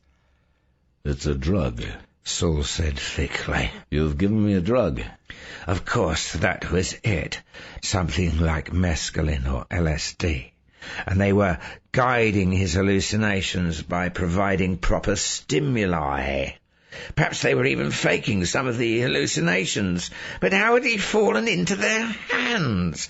The last thing he remembered, he was in Joe Malek's apartment with Barney Muldoon. No, there was a voice saying, "Now, Sister Victoria," as they came out the door onto Riverside Drive. No man should marry a woman more than 30 years younger than himself, the maitre d' said mournfully. How did they know about that? Had they investigated his whole life? How long had they held him? I'm getting out of here, he shouted, pushing the maitre d' aside and bolting for the door. Hands grasped for him and missed. They weren't really trying, he realized. He was being allowed to reach the door. When he plunged through the doorway, he realized why. He was not on the street, but in another room. This was the next ordeal. A rectangle of light appeared on the wall. Somewhere in the darkness there was a projector. A card, like an old silent movie caption, appeared in the rectangle. It said, "All Jew girls like to ball with buck niggers." Sons of bitches, Saul shouted back at them. They were still working on his feelings about Rebecca. Well, that would get them nowhere. He had ample reason to trust her devotion to him, especially her sexual devotion. The card moved out of the rectangle and a picture appeared in its place. It was Rebecca's, in her nightgown, kneeling. Before her stood a naked and enormous black man, 6'6" at least, with an equally impressive penis, which she held sensuously in her mouth. Her eyes were closed in bliss, like a baby nursing. "Motherfuckers!" Saul screamed. "It's a fake! That's not Rebecca, it's an actress with makeup. You forgot the mole on her hip." They could drug his senses, but not his mind. There was a nasty laugh in the darkness. Try this one, Saul, a voice said coldly. A new picture slid into view. Adolf Hitler, in full Nazi uniform, and a naked Rebecca backing up to him, taking his penis in her rectum. Her face showed both pain and pleasure, and the mole on her hip was visible. Another fake. Rebecca was born years after Hitler died. But they hadn't produced the slide in the 30 seconds after his shout, and that meant they knew her body intimately. And they also knew how sceptical and quick his mind was, and were prepared to administer a series of jolts until something got past his ability to doubt. No comment? The voice asked mockingly. "I don't believe a man who died 30 years ago would be buggering any woman today," Saul said dryly. "Your tricks are kind of corny." "Sometimes with the vulgar, we must communicate vulgarly," the voice replied, and it was almost gentle and pitying this time. A new picture appeared, and this time, without doubt, it was Rebecca, but it was Rebecca 3 years ago when he first met her. She sat at a table in a cheap East Village pad, wearing the emaciated and self-pitying look he remembered from those days, and she was preparing to inject a needle in her arm. It was the real thing, but the terror was in its implications. They had been watching him that long ago. Perhaps it was hard to date the picture precisely, although he remembered her apartment in those days. They even knew he would fall in love with her before he knew it himself. No, more likely, a friend of hers in those days had taken the picture and they had somehow found it when they became interested in him. Their resources must be fantastic. A new card came on the screen. Once a junkie, always a junkie. A new picture quickly followed. Rebecca, as she looked today, sitting in his kitchen, with the new cafe curtains they had just hung last week, once again injecting a needle into her arm. "You're the vulgar ones, almighty Illuminati," Saul said caustically. "I would have noticed the tracks on her arm if she was shooting up again." The answer was non-verbal. The picture of Rebecca and the giant black man came back on the screen and was immediately followed by a close-up of her face, eyes closed, mouth open, receiving the penis. It was in perfect focus, the work of an artist with the camera, and he could see no sign of any makeup that would help another woman to pass as Rebecca. He held to his memory that the mole on her hip was missing, but perversely, his mind tasted at last the other possibility. Makeup can change a face, and it can also hide a mole. If they wanted him to use his skepticism so that they could gradually destroy that, and in the process undermine his total psyche. Another sign came on the screen. That we can call these delicate creatures ours, but not their appetites. Saul remembered all too well Rebecca's passion in bed. "Shakespeare," he called hoarsely. "Advertising your erudition at a time like this is worse than vulgarity. It's petty bourgeois pretentiousness." The answer was brutal. A whole series of slides, maybe 15 or 20 in all, cascaded across the screen in such rapid succession that he couldn't examine them carefully, except that the central character was Rebecca, always Rebecca, Rebecca with a black giant in other sexual positions, Rebecca with another woman, Rebecca with Spyro Agnew, Rebecca with a little 7-year-old boy, Rebecca, in a rising crescendo of perversion and abnormality, Rebecca with a Saint Bernard dog and a peppermint-coloured sine wave, part of the drug still working on him, cutting across the scene. The true sadist has style. Saul gasped, fighting for control of his voice. You people are about as evil and frightening as a bad B-movie. There was a whirring mechanical sound, and a movie began in place of the slides. It was Rebecca and the Saint Bernard, with several close-ups, and her expressions were the ones he knew. Could any actress portray another woman's individual style of sexual response? Yes, if necessary. These people would use hypnosis to get the effect letter perfect. The movie stopped abruptly, and the projector had another message for him, held on the screen for minutes. Only the madman is absolutely sure. When he realized that there would be no further progress until he spoke, Saul said coldly, Very entertaining. Where do I go to crumble into a bundle of neuroses? There was no answer. No sound. Nothing happened. He half saw a latticework of red pentagons. That was the drug, and it helped identify which drug, for geometric patterns were characteristic of the mescaline experience. As he considered that, the peppermint sine waves appeared before the pentagons, and the screen gave him a new message. How much is the drug? How much is our trickery? How much is reality? Suddenly, Saul was in Copenhagen on a cruise boat, passing the mermaid of the harbour. She turned and looked at him. This case is fishy, she said, and as she opened her mouth, a school of guppies swam out. I'm a mouth breeder, she explained.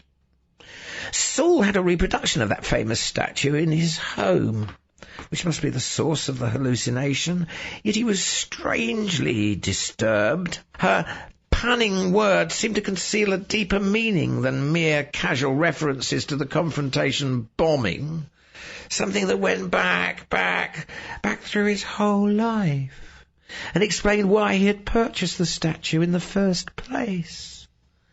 I'm about to have one of those famous drug insights that hippies always talk about, he thought. But the mermaid broke apart into pentagons of red, orange, yellow, and a unicorn winked at him. Man, it said, am I ever horny? Those sketches I made the other day, Saul thought, but the screen asked him, is the thought of a unicorn a real thought? And he suddenly understood for the first time what the words a real thought meant. What Hegel meant by defining the absolute idea as pure thought, thinking about pure thought. What Bishop Berkeley meant by denying the reality of the physical world in seeming contradiction of all human experience and common sense. What every detective was secretly attempting to detect, although it was always right out in the open. Why he became a detective in the first place. Why the universe itself became. Why everything. And then he forgot it. Caught a fleeting glimpse of it again. It had something to do with the eye at the top of the pyramid. And lost it again. In visions of unicorns, stallions, zebras, bars. Now his whole visual field was hallucinatory. Octagons, triangles, pyramids, organic shapes of embryos and growing ferns. The drug was taking stronger hold on him. Criminals he had sent to jail appeared, sullen, hating faces, and the screen said, "Goodman is a bad man." He laughed to keep from crying. They had touched his deepest doubt about his job, his career, his life's work. Precisely at the time the drug also was leading him there with those damnable accusing faces. It was as if they could read his mind and see his hallucinations. No, it was just one lucky coincidence, because among all their tricks, one was statistically likely to occur in tandem with an appropriate drug experience. "While there is a soul in prison, I am not free."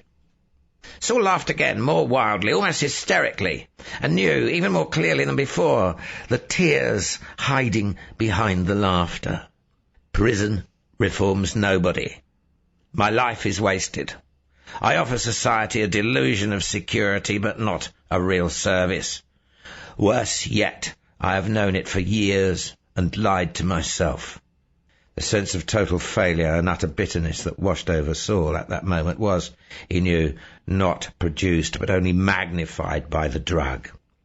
It had been with him a long, long time, but always pushed aside, brushed away from his attention by concentrating on something else. The drug merely allowed him, forced him, to look at the emotion honestly and totally for a few wrenching moments. A doorway suddenly lit up toward his right, and a neon light came on above it, saying, "Absolution and Redemption." "Okay," he said icily. "I'll play the next move." He opened the door. The room was tiny, but furnished like the world's most expensive brothel. Above the four-poster bed was an illustration of Alice and a mushroom labelled "Eat Me." And on the bed, stripped of her Playboy costume, pinkly and beautifully naked, with legs spread in anticipation, was the blonde bunny. "Good evening," she said, speaking rapidly and fixing his eyes with her own stare. "I'm your virgin bunny. Every man wants a virgin bunny to eat on Easter to celebrate the miracle of resurrection. Do you understand the miracle of resurrection, sir? Do you know that nothing is true and everything is permissible, and that a man who dares to break the robust condition of society and commit adultery dies in the moment of orgasm with his horror and wakes resurrected to a new life? Did they teach you that in Schule, or did they just fill you with a lot of monogamous Yiddish horseshit?" Most hypnotists spoke slowly, but she was obtaining the same effect by talking rapidly. "You thought you were going to eat a dead animal, which is disgusting even if this crazy society accepts it as normal, but instead you're going to eat a desirable woman and fuck her afterward, which is normal even if this crazy society thinks of it as disgusting. You are one of the illuminated, Saul, but you never knew it. Tonight you are going to learn. You are going to find your real self as you were before your mother and father conceived you, and I'm not talking about reincarnation. I'm talking about something much more marvelous." Saul found his voice. "Your offer is appreciated, but declined," he said. "Frankly, I find your tawdry mysticism even more adolescent than your sentimental vegetarianism and coarse lasciviousness. The trouble with the Illuminati is that you have no sense of true drama, and not even a patina of subtlety." Her eyes widened as he spoke, but not with surprise at his resistance. Either she was really alarmed and sorry for him, or she was a great actress. "Too bad," she said sadly. "You've refused heaven, so we must travel the harder path through the halls of hell." Saul heard a movement behind him, but before he could turn, a sharp sensation pricked his neck. A needle, another drug.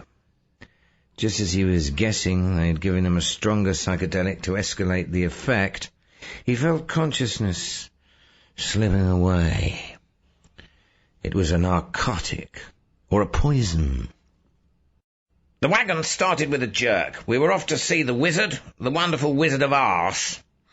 What was it Hagbard had said to me the first time we met about straight lines, courtrooms and shit? I couldn't remember. My mind drifted. Joseph K. opening the law books and finding pornographic illustrations. Kafka knew where it was at. Dessard keeping a precise mathematical tally in the brothel. How many times he flogged the whores? How many times they flogged him?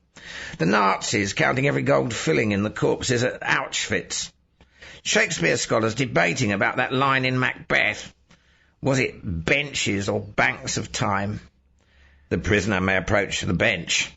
You can bank on it, buddy, bank on it. Pigs eat shit, pigs eat shit. And Pound wrote, the buggering bank. He rejected Freud, but even so he got a whiff of the real secret. How one homo ominously looses another. My God, the Englishman said. When do we get out of the tear gas area? We're out of it, I told him wearily. That's regular Chicago air now, courtesy of Commonwealth Edison and U.S. Steel over in Gary. The McCarthy woman was weeping quietly, although the mace had worn off by now. The rest of us rode silently, a little caravan of dried snot and tears, the Parmesan cheese odour of stale vomit, some lingering acrid mace fumes, the urine of somebody who had peed himself, and that high sulphur dioxide and slaughterhouse aroma of Chicago's south side. The quality of mercy is very strained. It drippeth like the pus from canker. Abandon hope, all ye who enter here. Chairman Mao appeared and lectured us. Ho is just a poetasta. Now, if you want to hear some real socialist verse, consider my latest composition. There was a young lady from Queens who gobbled a plateful of beans. The beans fermented, and she was tormented by embarrassing sounds in her jeans. Indicates the anal orientation of capitalist society. He explained, dwindling into a pool of blood on the floor next to the kid with the broken arm. In 1923, Adolf Hitler stood beneath a pyramidal altar and repeated the words of a goat-headed man. Der Zweck heiligte die Mittel. James Joyce in Paris scrawled in crayon words that his secretary Samuel Beckett would later type. Pre-hysteric man in pursuit of pan-hysteric woman. In Brooklyn, New York, Howard Phillips Lovecraft, returning from a party at which Hart Crane had been perfectly beastly, thereby confirming Mr. Lovecraft's prejudice against homosexuals, finds a letter in his mailbox and reads with some amusement. Some of the secrets revealed in your recent stories would be better kept out of the light of print. Believe me, I speak as a friend. But there are those who would prefer such half-forgotten lore to remain in its present obscurity. And they are formidable enemies for any man. Remember what happened to Ambrose Bierce. And in Boston, Robert Putney Drake screams, Lies, lies, lies, it's all lies. Nobody tells the truth. Nobody says what he thinks. His voice trails off. Go on. Dr. Bezetzel says. You were doing fine. Don't stop. What's the use? Drake replies, drained of anger, turning on the couch to look at the psychiatrist. To you, this is just abreaction or acting out or something clinical. You can't believe I'm right. Perhaps I can. Perhaps I agree more than you realize.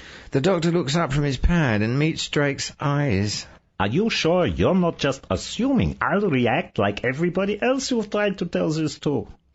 If you agreed with me, Drake says carefully, if you understood what I'm really saying, you'd either be the head of a bank out there in the jungle with my father grabbing your own share of the loot, or you'd be a bomb-throwing revolutionary like those Sacco and Vanzetti fellows. Those are the only choices that make sense. The only choices? One must go to one extreme or the other? Drake looks back at the ceiling and talks abstractly. You had to get an MD long ago before you specialized. Do you know any case where germs gave up and went away because the man they were destroying had a noble character or sweet sentiments? Did the tuberculosis bacilli leave John Keats's lungs because he had a few hundred great poems still unwritten inside him? You must have read some history, even if you were never at the front lines like me. Do you recall any battle that refutes Napoleon's aphorism about God always being on the side of the biggest cannons and the best tacticians? This Bolshevikin Russia Lenin, he's ordered the schools to teach chess to everybody. And you know why? He says that chess teaches the lesson that revolutionaries must learn. That if you don't mobilize your forces properly, you lose, no matter how high your morality, no matter how lofty your goal. Fight without mercy, use every ounce of intelligence, or you lose. My father understands that. The people who run the world have always understood it. A general who doesn't understand it gets broken back to second lieutenant or worse. I saw a whole platoon wiped out, exterminated like an anthill under a boot, not because they were immoral or naughty or didn't believe in Jesus, because at that place on that day, the Germans had superior firepower. That's the law. The one true law of the universe, and everything that contradicts it, everything they teach in schools and churches, is a lie. He says the word listlessly now. Just a lie. If you really believe that, The doctor asks. why do you still have the nightmares and the insomnia? Drake's blue eyes stare at the ceiling. I don't know. He says finally. That's why I'm here.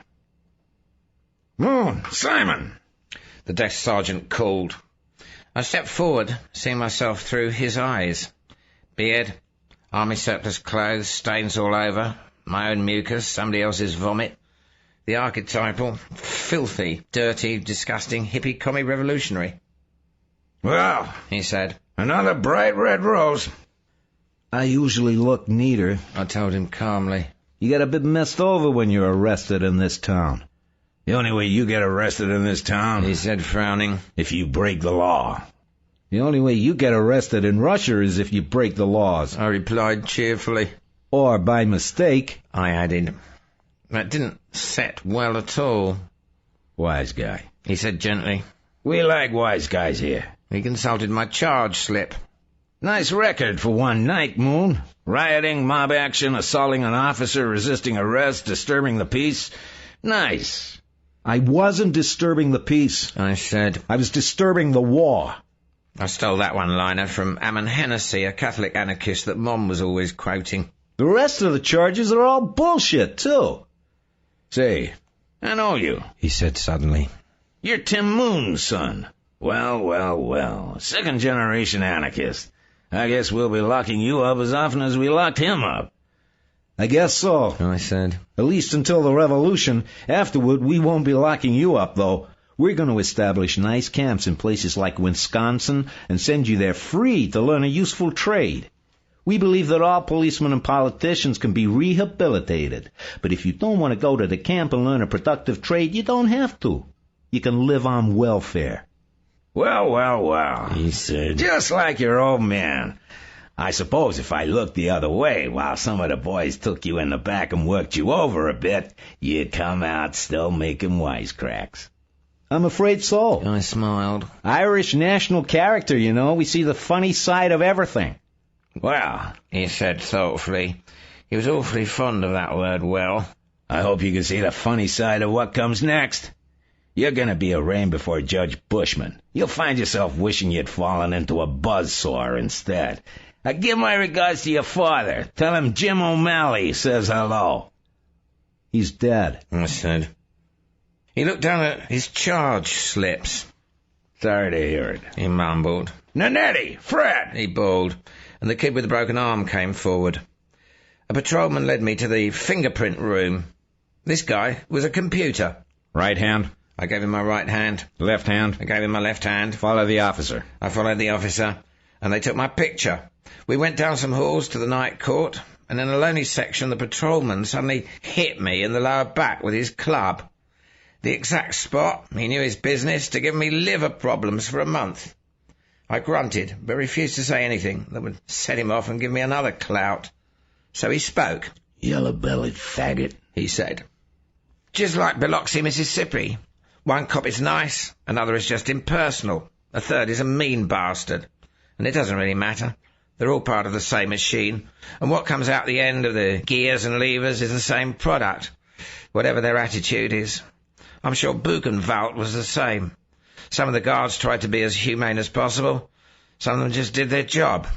Some of them went out of their way to make it worse for the prisoners. It doesn't matter. The machine produces the effect it was designed for. Judge Bushman, we slipped him Aum 2 years later, but that's another story coming up on another trip, gave me his famous King Kong scowl.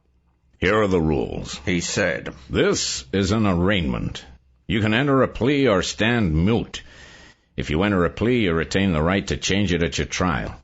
When I set bond, you can be released by paying 10% to the bailiff. Cash only, no checks. If you don't have the cash, you go to jail overnight. You people have the city tied up in knots, and the bail bondsmen are too busy to cover every courtroom, so by sheer bad luck, you landed in a courtroom they're not covering. He turned to the bailiff. Charge seat. He said. He read the record of my criminal career as concocted by the arresting officer. 5 offenses in one night. You're bad medicine, aren't you, Moon? Trial set for September 15th. Bail will be $10,000. Do you have $1,000? No. I told him, wondering how many times he'd made that speech tonight. Just a moment. Said Hagbard, materializing out of the hallway. I can make bail for this man. Mr. Karras. Does Mr. Chelleen seriously suggest the United States government is in need of a guardian? Mr. Chelleen. I'm merely offering a way out for your client. Any private individual with a record of such incessant murder and robbery will be glad to cop an insanity plea. Do you insist that your client was in full possession of its reason at Wounded Knee, at Hiroshima, at Dresden? Justice Imhotep. You become facetious, Mr. Chelleen. Mr. Chelleen. I have never been more serious. What is your relationship to this young man? Bushman asked angrily. He had been about to come when the cop dragged me off to jail, and he was strangling in some kind of gruesome SM equivalent of coitus interruptus. He's my wife. Hagbard said calmly. What? Common law wife. Hagbard went on. Homosexual marriage is not recognized in Illinois, but homosexuality per se isn't a crime in this state either. So don't try to make waves, Your Honor. Let me pay and take him home. It was too much. Daddy, I said, camping like our friend the Padre. you're so masterful. Judge Bushman looked like he wanted to lay Hagbard out with a gavel upside of his head, but he controlled himself. Count the money. He told the bailiff. Make sure he pays every penny, and then... He told us. I want the 2 of you out of this courtroom as quickly as possible. I'll see you September 15th. He added to me. Mr. Karras. And we believe we've demonstrated the necessity of this dam. We believe we've shown that the doctrine of eminent domain is on sure constitutional grounds and has been held to apply in numerous similar cases. We believe we have shown the resettlement plan offered by the government will be no hardship for the plaintiffs. Fucking faggots, The cop said as we went out the door. All hail Discordia. I told him cheerfully. Let's get out of this neighborhood. I added to Hagbard. My car is right here. He said, pointing to a goddamn Mercedes. For an anarchist, you sure live a lot like a capitalist. I commented as we got into that beautiful machine crystallized out of stolen labor and surplus value. I'm not a masochist. Hagbard replied. The world makes me uncomfortable enough. I see no reason to make myself more uncomfortable. And I'm damned if I'll drive a broken-down jalopy that spends half its time in a garage being repaired merely because that would make me seem more dedicated to you left-wing simpletons. Besides, He added practically. the police never stop a Mercedes and search it. How many times a week do you get stopped and harassed with your beard and your psychedelic slaves wagon, you damn moralist? Often enough. I admitted. Then I'm afraid to transport dope in it. This car is full of dope. He said blithely. I'm making a big delivery to a dealer up in Evanston on the northwestern campus tomorrow. You're in the dope business, too?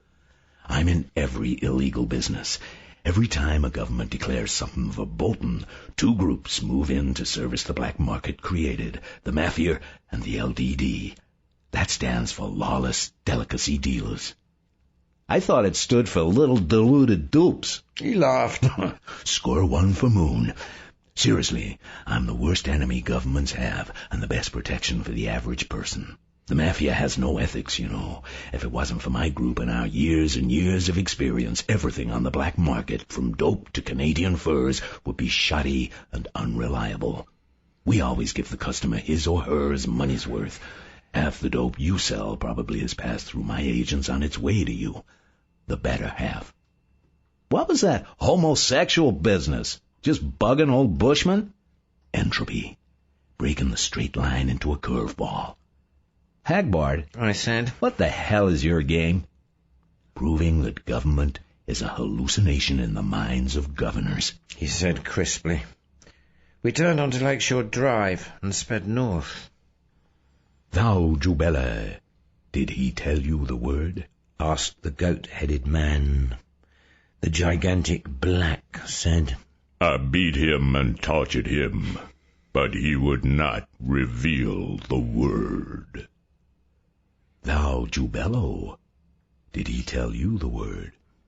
The fish-like creature said, I tormented and vexed his inner spirit, master, but he would not reveal the word. And thou, Jubelum, did he tell you the word? The hunchback dwarf said, I cut off his testicles and he was mute. I cut off his penis and he was mute. He did not tell me the word. A fanatic, the goathead said. It is better that he is dead. Saul Goodman tried to move. He couldn't twitch a single muscle. That last drug had been a narcotic, and a powerful one. Or was it a poison? He tried to assure himself that the reason he was paralyzed and laying in a coffin was because they were trying to break down his mind. But he wondered if the dead might tell themselves similar fables as they struggled to escape from the body before it rotted. As he wondered, the goat head leaned over and closed the top of the coffin. Saul was alone in darkness. Leave first, Jubela. Yes, master. Leave next, Jubelo. Yes, master. Leave last, Jubelum. Yes, master. Silence. It was lonely and dark in the coffin, and Saul couldn't move. Let me not go mad, he thought. Howard spotted the Leif Erikson ahead and sang, Oh, groovy, groovy, groovy scene, once again I'll meet Jolene. Maldonado's sleek Bentley edged up the drive to the home of America's best-known financier, philanthropist, Robert Putney Drake. Louis marched toward the Red Widow, maintaining his dignity. An old man in a strange robe pushed to the front of the crowd, trembling with exultation. The blade rose. The mob sucked in its breath. The old man tried to look into Louis's eyes, but the king could not focus them. The blade fell. The crowd exhaled as the head rolled into the basket. The old man raised his eyes in ecstasy and cried out, Jacques de Molay, thou art avenged! Professor Glynn lectured his class on medieval history. Dean Dean was issuing the Strawberry Statement on the same campus at the same time, and said, The real crime of the Templars, however, was probably their association with the Hashishim. George Dorn, hardly listening, wondered if he should join Mark Rudd and the others who wanted to close down Columbia entirely. And modern novels are the same. Smiling Jim went on. Sex, sex, sex, and not normal sex even. Every type of perverted, degenerate, unnatural, filthy, deviated, and sick kind of sex. This is how they're gonna bury us, as Mr. Khrushchev said, without even firing a shot. Sunlight awakened Saul Goodman. Sunlight and a headache. A hangover from the combination of drugs. He was in a bed, and his clothes were gone. There was no mistaking the garment he wore, a hospital gown. And the room, as he squinted against the sun, had the dull, modern penitentiary look of a typical American hospital. He hadn't heard the door open, but a weathered-looking middle-aged man in a doctor's smock drifted into the room. He was carrying a clipboard. Pens stuck their necks out of his smock pocket. He smiled benignly. His horn-rimmed, heavily black glasses and crew cut marked him as the optimistic, upward mobile man of his generation, without either the Depression-World War II memories that gave anxiety to Saul's contemporaries, or nuclear nightmares that gave rage and alienation to youth. He would obviously think of himself as a liberal, and vote conservatively, at least half the time. A hopeless schmuck. Except that he was probably none of these things, but another of their agents, doing a very convincing performance. Well, He said brightly. feeling better, Mr. Muldoon? Muldoon, Saul thought. Here we go. Another ride into their kitsch idea of the heart of darkness. My name is Goodman, He said thinly. I'm about as Irish as Musha Diane. Oh, still playing that little game, are we? The man spoke kindly. Are you still a detective? Go to hell. Saul said, no longer in mood to fight back with wit and irony.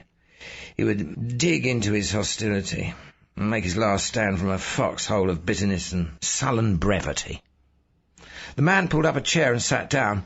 Actually, He said, these remaining symptoms don't bother us much. You were in a much worse state than you were first brought here 6 months ago. I doubt that you remember that. Electroshock mercifully removes a great deal of the near past, which is helpful in cases like yours. Do you know that you were physically assaulting people on the street and tried to attack the nurses and orderlies your first month here? Your paranoia was very acute at that point, Mr. Muldoon. Up yours, booby. Saul said. He closed his eyes and turned the other way. Such moderate hostility these days. The man went on, bright as a bird in the morning grass. A few months ago, you would have tried to strangle me. Let me show you something. There was a sound of paper. Curiosity defeated resistance. Saul turned and looked. The man held out a driver's license from the state of New Jersey for Barney Muldoon. The picture was Saul's. Saul grinned maliciously, showing his disbelief. You refuse to recognize yourself? The man asked quietly. Where is Barney Muldoon? Saul shot back. Do you have him in another room trying to convince him he's Saul Goodman? Where is... The doctor repeated, seeming genuinely baffled. Oh, yes, you admit you know the name, but claim he was only a friend. Just like a rapist we had in here a while ago. He said all the rapes were committed by his roommate Charlie. Well, let's try another tack. All those people you beat up on the street and that Playboy Club bunny you tried to strangle, did you still believe they were agents of this, Prussian Illuminati? This is an improvement, Saul said. A very intriguing combination of reality and fantasy, much better than your group's previous efforts. Let me hear the rest of it. You think that's sarcasm? The man said calmly. Actually, behind it, your recovery is proceeding nicely. You really want to remember, even as you struggle to keep up this Goodman myth. Very well. You are a 60-year-old police officer from Trenton, New Jersey. You never were promoted to detective, and that is the great grievance of your life. You have a wife named Molly and 3 sons, Roger, Carrie, and Gregory. Their ages are 28, 25, and 23. A few years ago, you started a game with your wife. She thought it was harmless at first, and you learned to her sorrow that it wasn't. The game was that you pretended to be a detective, and late at night, you would tell her about the important cases you were working on. Gradually, you built up to the most important case of all, the solution to all the assassinations in America during the past decade. They were all the work of a group called the Illuminati, who were surviving top-level Nazis that had never been captured. More and more you talked about their leader, Martin Bormann, of course, and insisted you were getting a line on his whereabouts. By the time your wife realized that the game had become reality to you, it was too late. You already suspected your neighbors of being Illuminati agents, and your hatred for Nazism led you to believe you were Jewish and had taken an Irish name to avoid American anti-Semitism. This particular delusion, I must say, caused you acute guilt, which it took us a long time to understand. It was, we finally realized, a projection of a guilt you have long felt for being a policeman at all. But perhaps at this point, I might add your struggle for self-recognition and abort your equal and opposite struggle for self-escape by reading you part of a report on your case by one of our younger psychiatrists. Are you game to hear it? Go ahead, Saul said. I still find this entertaining. The man looked through the papers in his clipboard and smiled disarmingly. Oh, I see here that it's the Bavarian Illuminati, not the Prussian Illuminati. Pardon my mistake. He flipped a few more pages. Here we are, he said. The root of the subject's problems, he began to read, can be found in the trauma of the primal scene, which was reconstructed under narco-analysis. At the age of 3, he came upon his parents in the act of fellatio, which resulted in his being locked in his room for spying. This left him with a permanent horror of being locked up and a pity for prisoners everywhere. Unfortunately, this factor in his personality, which he might have sublimated harmlessly by becoming a social worker, was complicated by unresolved Oedipal hostilities and a reaction formation in favor of spying, which led him to become a policeman. The criminal became for him the father symbol, who was locked up in revenge for locking him up. At the same time, the criminal was an ego projection, and he received masochistic gratification by identifying with the prisoner. The deep-buried homosexual desire for the father's penis, present in all policemen, was next cathected by denial of the father, via a denial of paternal ancestry, and he began to abolish all Irish Catholic traces from ego memory, substituting those of Jewish culture, since the Jew, as persecuted minority, reinforced his basic masochism. Finally, like all paranoids, the subject fancies himself to be of superior intelligence. Actually, on his test for the Trenton police force, he rated only 110 on the Stanford-Binet IQ index, and his resistance to therapy will take the form of outwitting his doctors by finding the clues which reveal that they, too, are agents of the Illuminati, and that his assumed identity as Saul Goodman is, in fact, his actual identity. For therapeutic purposes, I would recommend... The doctor broke off. After that, he said briefly, it is of no interest to you. Well, he added tolerantly, do you want to detect the errors in this? I've never been in Trenton in my life, Saul said wearily. I don't know what anything in Trenton looks like, but you'll just tell me that I've erased those memories.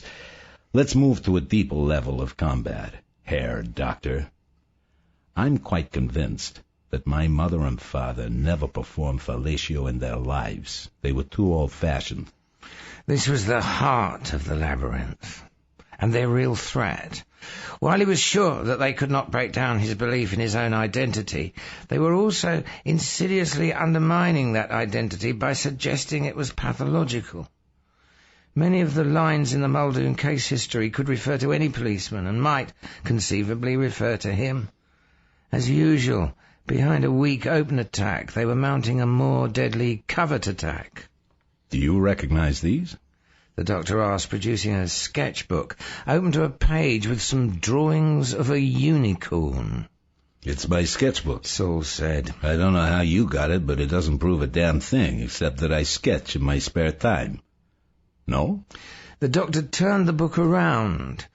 A book plate on the cover identified the owner as Barney Muldoon, 1472 Pleasant Avenue, Trenton, New Jersey. Amateur work, Saul said. Anybody can paste a book plate onto a book. And the unicorn means nothing to you? Saul sensed the trap and said nothing, waiting. You are not aware of the long psychoanalytical literature on the unicorn as symbol of the father's penis? Tell me then, why did you decide to sketch unicorns? More amateurism, Saul said. If I sketched mountains, they would be symbols of the father's penis too. Very well. You might have made a good detective if your illness hadn't prevented your promotion. You do have a quick, skeptical mind. Let me try another approach, and I wouldn't be using such tactics if I weren't convinced you were on the road to recovery.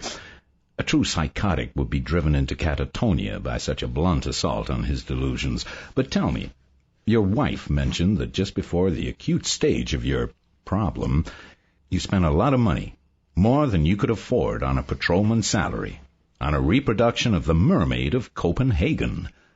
Why was that? Damn it, Saul exclaimed. It wasn't a lot of money. But he recognized the displaced anger and saw that the other man recognized it too. He was avoiding the question of the mermaid and her relation to the unicorn. There must be a relationship between fact number 1 and fact number 2. The mermaid, He said, getting there before the enemy could, is a mother symbol, right?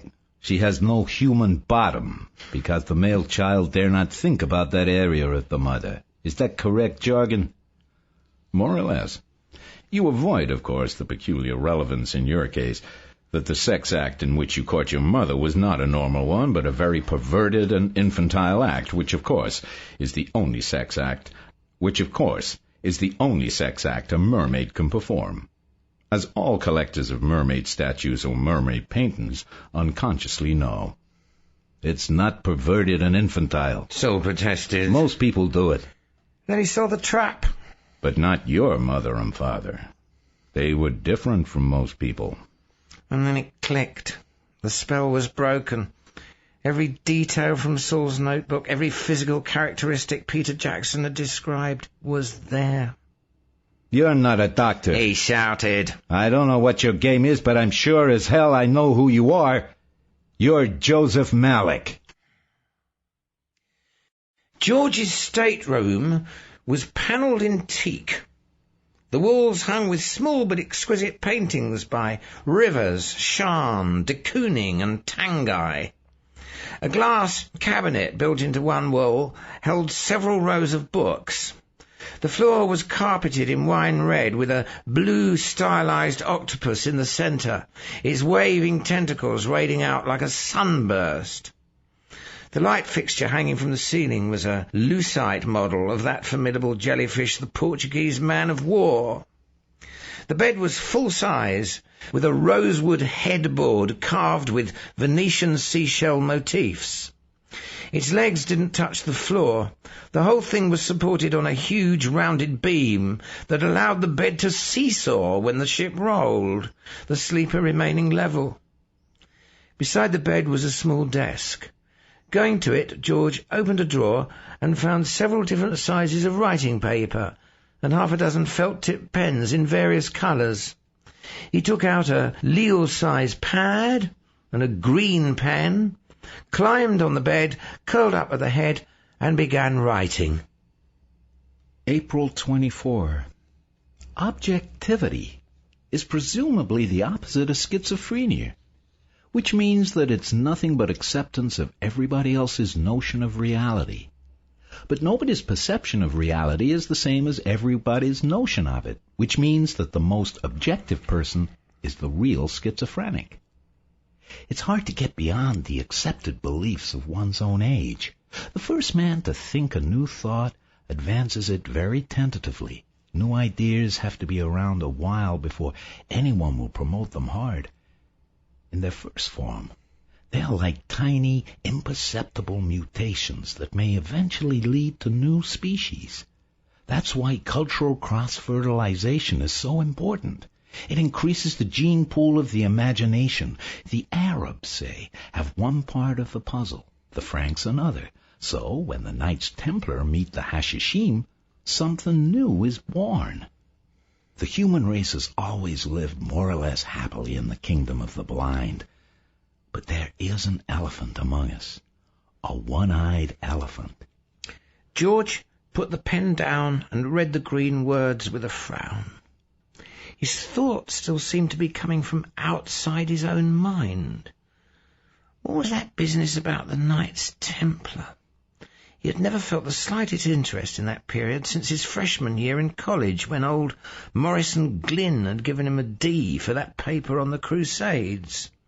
It was supposed to be a simple research paper displaying one's grasp of proper footnote style, but George had chosen to denounce the Crusades as an early outbreak of Western racist imperialism. He'd even gone to the trouble of finding the text of a letter from Sinan, third leader of the Hashishim. in which he exonerates Richard Coeur de Lion of any complicity in the murder of Conrad of Montferrat, King of Jerusalem. George felt the episode demonstrated the essential goodwill of the Arabs. How was he to know that Morrison Glynn was a staunch conservative Catholic? Glynn claimed, among other dyspeptic criticisms, that the letter from the castle, called Messiah, was well known as a forgery. Why were the Hashishim coming back to mind again? Did it have to do with the weird dream he'd had of the temple in the Mad Dog jail? The sub's engine was vibrating pleasantly through the floor, the beam, the bed. The trip so far had reminded George of his first flight in a 747. A surge of power followed by motion so smooth it was impossible to tell how fast or how far they were going. There was a knock at the stateroom door, and at George's invitation, Hagbard's receptionist came in. She was wearing a tight-fitting golden-yellow slack ensemble. She stared compellingly at George, her pupils huge obsidian pools, and smiled faintly. "Will you eat me if I can't guess the riddle?" George said. "You remind me of a sphinx." Her lips, the colour of ripe grapes, parted in a grin. "I muddled for it. But no riddle, just an ordinary question. Hagbard wants to know if you need anything. Anything but me. I've got work to do now." George shrugged. "You beat me to the question. I'd like to get together with Hagbard and find out more about him and the submarine and where we're going." "We're going to Atlantis. He must have told you that." She shifted her weight from one foot to the other, rolling her hips. She had marvellously long legs. "Atlantis is, roughly speaking, about halfway between Cuba and the west coast of Africa, at the bottom of the ocean." "Yeah, well, that's where it's supposed to be, right?" "Right. Hagbard's going to want you in the captain's control room later. Meanwhile, smoke some of this if you want. Helps to pass the time." She held out a gold cigarette case. George took it from her, his fingers brushing the velvety black skin of her hand. A pang of desire for her swept through him. He fumbled with the catch of the case and opened it. There were slender white tubes inside, each one stamped with a gold K. He took one out and held it to his nose. A pleasant, earthy smell. "We've got a plantation and a factory in Brazil," she said. "Hagbard must be a wealthy man." "Oh, yeah. He's worth billions and billions of tons of flax." "Well, look, George, if you need anything, just press the ivory button on your desk. Someone will come along. We'll be calling you later." She turned with a languid wave and walked down the fluorescent-lit corridor. George's gaze clung to her unbelievable ass till she climbed a narrow flight of carpeted stairs and was out of sight. What was that woman's name? He lay down on the bed, took out a joint and lit it. It was marvellous. He was up in seconds, not the usual gradual balloon ascent, but a rocket trip, not unlike the effect of amyl nitrate. He might have known this Hagbard Chalene would have something special in the way of grass. He studied the sparkles glinting through the Portuguese man-of-war and wiggled his eyeballs rapidly to make the lights dance. All things that are lights. The thought came that Hagbard might be evil. Hagbard was like some robber baron out of the 19th century. Also like some robber baron out of the 11th century. The Normans took Sicily in the 9th century, which gave you mixtures of Viking and Sicilian. But did they ever look like Anthony Quinn, or his son, Greg La Strada? What son? What the son done cannot be undone, but is well done. The quintessence of evil, nemesis of all evil.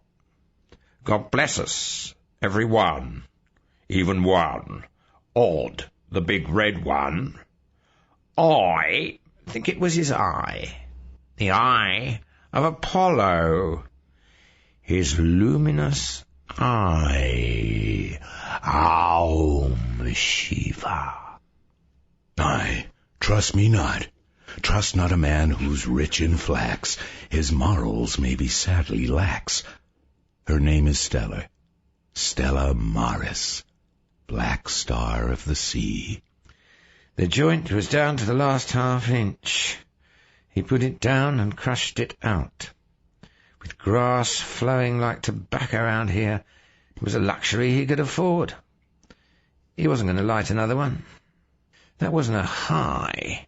That was a trip, a Saturn rocket, right out of the world and back just as fast. George, I want you in the captain's control room. Clearly, this hallucinating of voices and images meant he wasn't all the way back. Re-entry was not completed. He now saw a vision of the layout of that part of the submarine between his stateroom and the captain's control room. He stood up, stretched, shook his head, his hair swirling around his shoulders. He walked to the door, slid it back, and walked on down the hall. A little later, he stepped through a door onto a balcony, which was a reproduction of the prow of a Viking ship. Above, below, in front, to the sides, was green-blue ocean. They seemed to be in a glass globe projecting into the ocean. A long-necked red and green dragon with golden eyes and a spiky crest reared above George and Hagbard. My approach is fanciful rather than functional, Hagbard said. If I weren't so intelligent, it would get me into a lot of trouble. He patted the dragon figurehead with a black furred hand. Some Viking, George thought. A Neanderthal Viking, perhaps. That was a good trick, George said, feeling shrewd but still high. How you got me up on the bridge with that telepathy thing? I called you on the intercom, Hagbard said with a look of absurd innocence. You think I can't tell a voice in my head from a voice in my ears? Hagbard roared with laughter, so loud that it made George feel a little uncertain. Not when you've had your first taste of Callisti gold, man. Who am I to call a man a liar when he's just turned me on with the best shit I've ever had? Said George with a shrug. I suspect you of making use of telepathy. Most people who have that power would not only not try to hide it, they'd go on television. Instead, I put the ocean on television, said Hagbard. He gestured at the globe surrounding their Viking prow. What you see is simply color television with a few adaptations and modifications. We are inside the screen. The cameras are all over the surface of the sub. The cameras don't use ordinary light, of course. If they did, you wouldn't be able to see anything. The submarine illuminates the sea around us with an infrared laser radar to which our TV cameras are sensitive. The radiations are of a type that is more readily conducted by the hydrogen in the water than by any other element. The result is that we can see the ocean bottom almost as clearly as if it were dry land and we were in a plane flying above it. That'll make it easy to see Atlantis when we get to it, George said. By the way, why did you say we're going to Atlantis again? I didn't believe it when you told me, and now I'm too stoned to remember. The Illuminati are planning to loot one of the greatest works of art in the history of man, the Temple of Tethys. It happens to be a solid gold temple, and their intention is to melt it down and sell the gold to finance a series of assassinations in the U.S. I intend to get there before them. The reference to assassinations reminded George that he'd gone down to Mad Dog, Texas, on Joe Malick's hunch that he'd find a clue there to an assassination conspiracy. If Joe knew that the clue was leading 20,000 leagues under the sea and eons back through time, would he believe it? George doubted it. Malick was one of those hard-nosed scientific leftists. They had been acting and talking a little strangely lately. Who did you say was looting this temple? He asked Hagbard. The Illuminati. The real force behind all communist and fascist movements. Whether you're aware of it or not, they're also already in control of the United States government. I thought everybody in your crowd was a right-winger. And I told you Spatial metaphors are inadequate in discussing politics today. Hagbard interrupted. Well, you sound like a gang of right-wingers. Up until the last minute, all I've heard from you and your people was that the Illuminati were commies, or were behind the commies. Now you say they're behind fascism and behind the current government in Washington, too. Hagbard laughed. We came on like right-wing paranoids at first to see how you'd react. It was a test. And?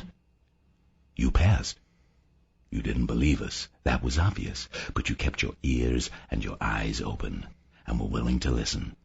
If you were a right-winger, we would have done our pro-communist rap.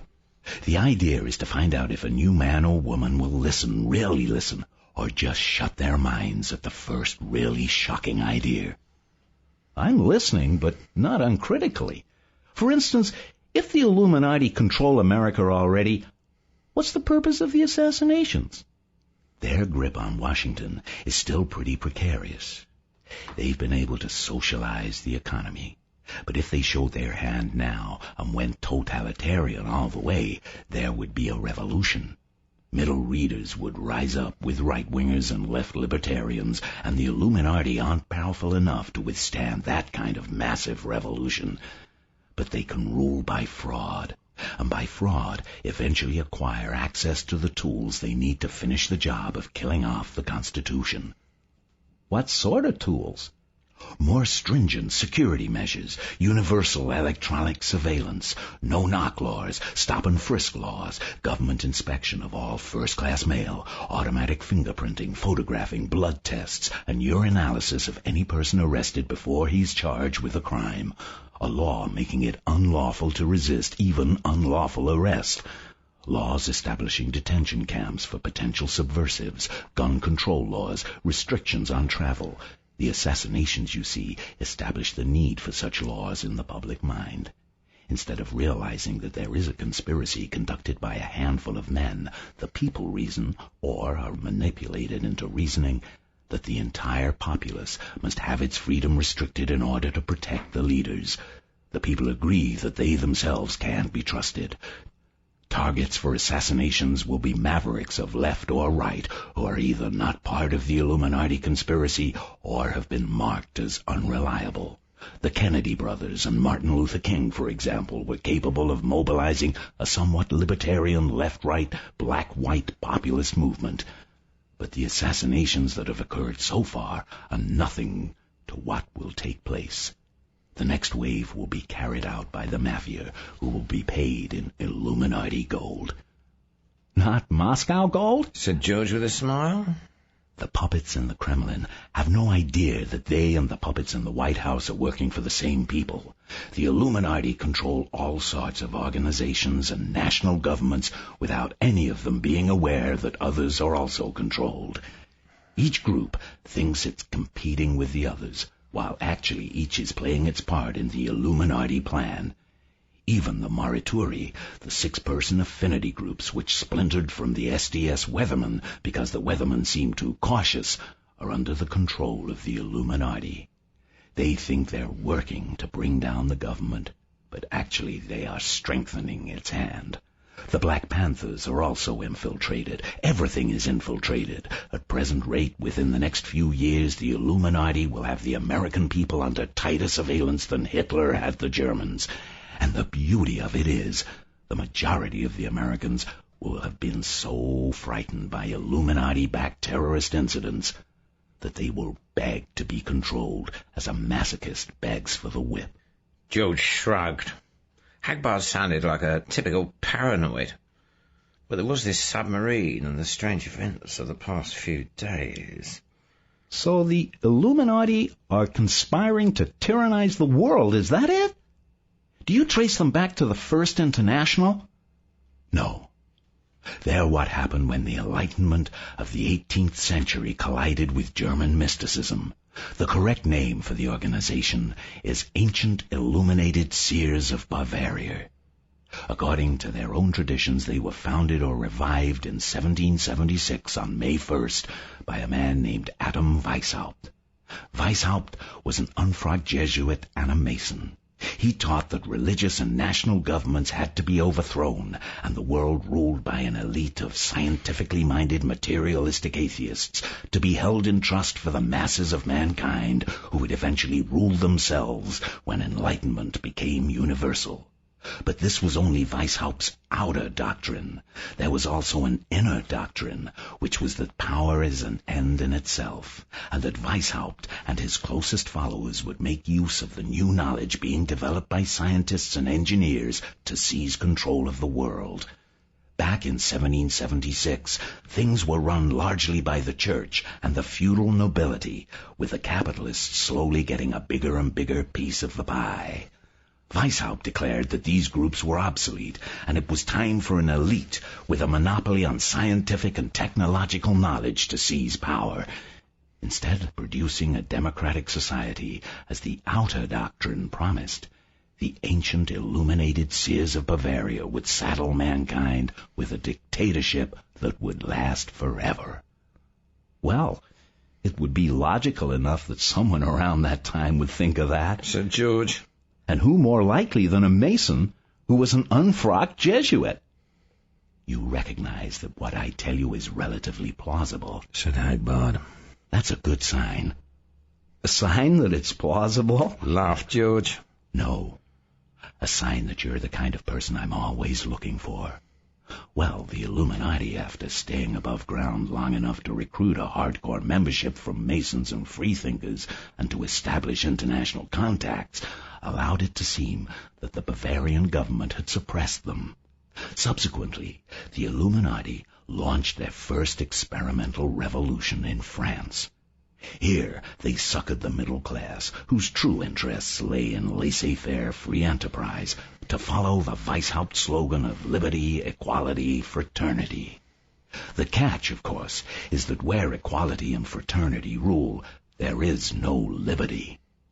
After the career of Napoleon, whose rise and fall was purely the result of Illuminati manipulations, they started planting the seeds of European socialism, leading to the revolutions of 1848, to Marxism, finally to the seizure of Russia, 1/6 of the Earth's landmass.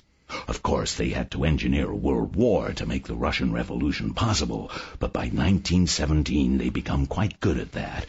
World War II was an even more clever job, and resulted in more gains for them. Another thing this explains, George said, is why Orthodox Marxism-Leninism, in spite of all its ideals, always turned out to be not worth a shit. Why it's always betrayed the people wherever it established itself. And it explains why there's such an inevitable quality about America's drift toward totalitarianism. Right, said Hagbard. America is the target now. They've got most of Europe and Asia. Once they get America, they can come out into the open. The world will then be much as Orwell predicted in 1984. They bumped him off after it was published, you know. The book hit a little too close to home. He was obviously onto them. The references to inner and outer parties with different teachings, O'Brien's speech about power being an end in itself. And they got him. Orwell, you see, ran across them in Spain, where they were functioning quite openly at one point during the Civil War. But artists also arrive at the truth through their imaginations, if they let themselves wander freely. They're more likely to arrive at the truth than more scientific-minded people.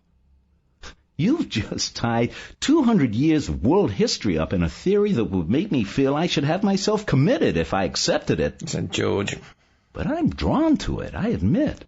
Partly intuitively, I feel you're a person who's essentially sane, not paranoid. Partly because the orthodox version of history that I was taught in school never made sense to me, and I know how people can twist history to suit their beliefs, and therefore I assume that the history I've learned is twisted. Partly because of the very wildness of the idea. If I learned one thing in the last few years, it's that the crazier an idea is, the more likely it is to be true.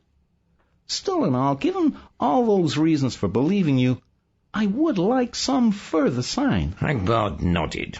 All right, a sign. So be it. First, a question for you. Assuming your boss, Joe Malik, was onto something, assuming that the place he sent you to did have something to do with assassinations and might lead to the Illuminati, what would be likely to happen to Joe Malik? I know what you're suggesting. I don't like to think about it. Don't think. Hagbard suddenly pulled a telephone from under the railing of the ship. We can tap into the bell system through the Atlantic cable from here. Dial the New York area code and dial any person in New York, any person who could give you up-to-date information on Joe Malik and on Confrontation magazine. Don't tell me who you're dialing. Otherwise you might suspect I had someone on the ship impersonate the person you want to speak to. Holding the phone so Hagbard couldn't see, George dialed a number. After a wait of about 30 seconds, after numerous clicks and other strange sounds, George could hear a phone ringing. After a moment, a voice said, Hello. This is George Dorn, said George. Who's this? Well, who the hell do you think it was? You dialed my number. Oh, Christ, said George. Look, I'm in a place where I don't trust the phones. I have to be sure I'm really talking to you. So I want you to identify yourself without my telling you who you're supposed to be. Do you understand? Of course I understand. You don't have to use that grade school language. This is Peter Jackson, George, as I presume you intended that it should be. Where the hell are you? Are you still in Mad Dog? I'm at the bottom of the Atlantic Ocean. Knowing your bad habits, I'm not surprised. Have you heard about what happened to us? Is that why you're calling? No. What happened? George gripped the telephone tighter. The office was blown up by a bomb early this morning, and Joe has disappeared. Was Joe killed? Not as far as we know. There weren't any bodies in the wreckage. How about you? Are you okay? I'm getting into an unbelievable story, Peter. It's so unbelievable that I'm not going to try to tell you about it, not till I get back. If you're still running a magazine there, then. As of now, there's still a magazine, and I'm running it from my apartment, said Peter. I only hope they don't decide to blow me up. Who? Whoever. You're still on assignment. And if this has anything to do with what you've been doing down in Mad Dog, Texas, you're in trouble. Reporters are not supposed to go around getting their boss's magazines bombed. You sound pretty cheerful, considering Joe might be dead. Joe is indestructible. By the way, George, who's paying for this call? A wealthy friend, I think. He's got a corner on flax or something like that. More on him later. I'm going to sign off now, Pete. Thanks for talking. Sure.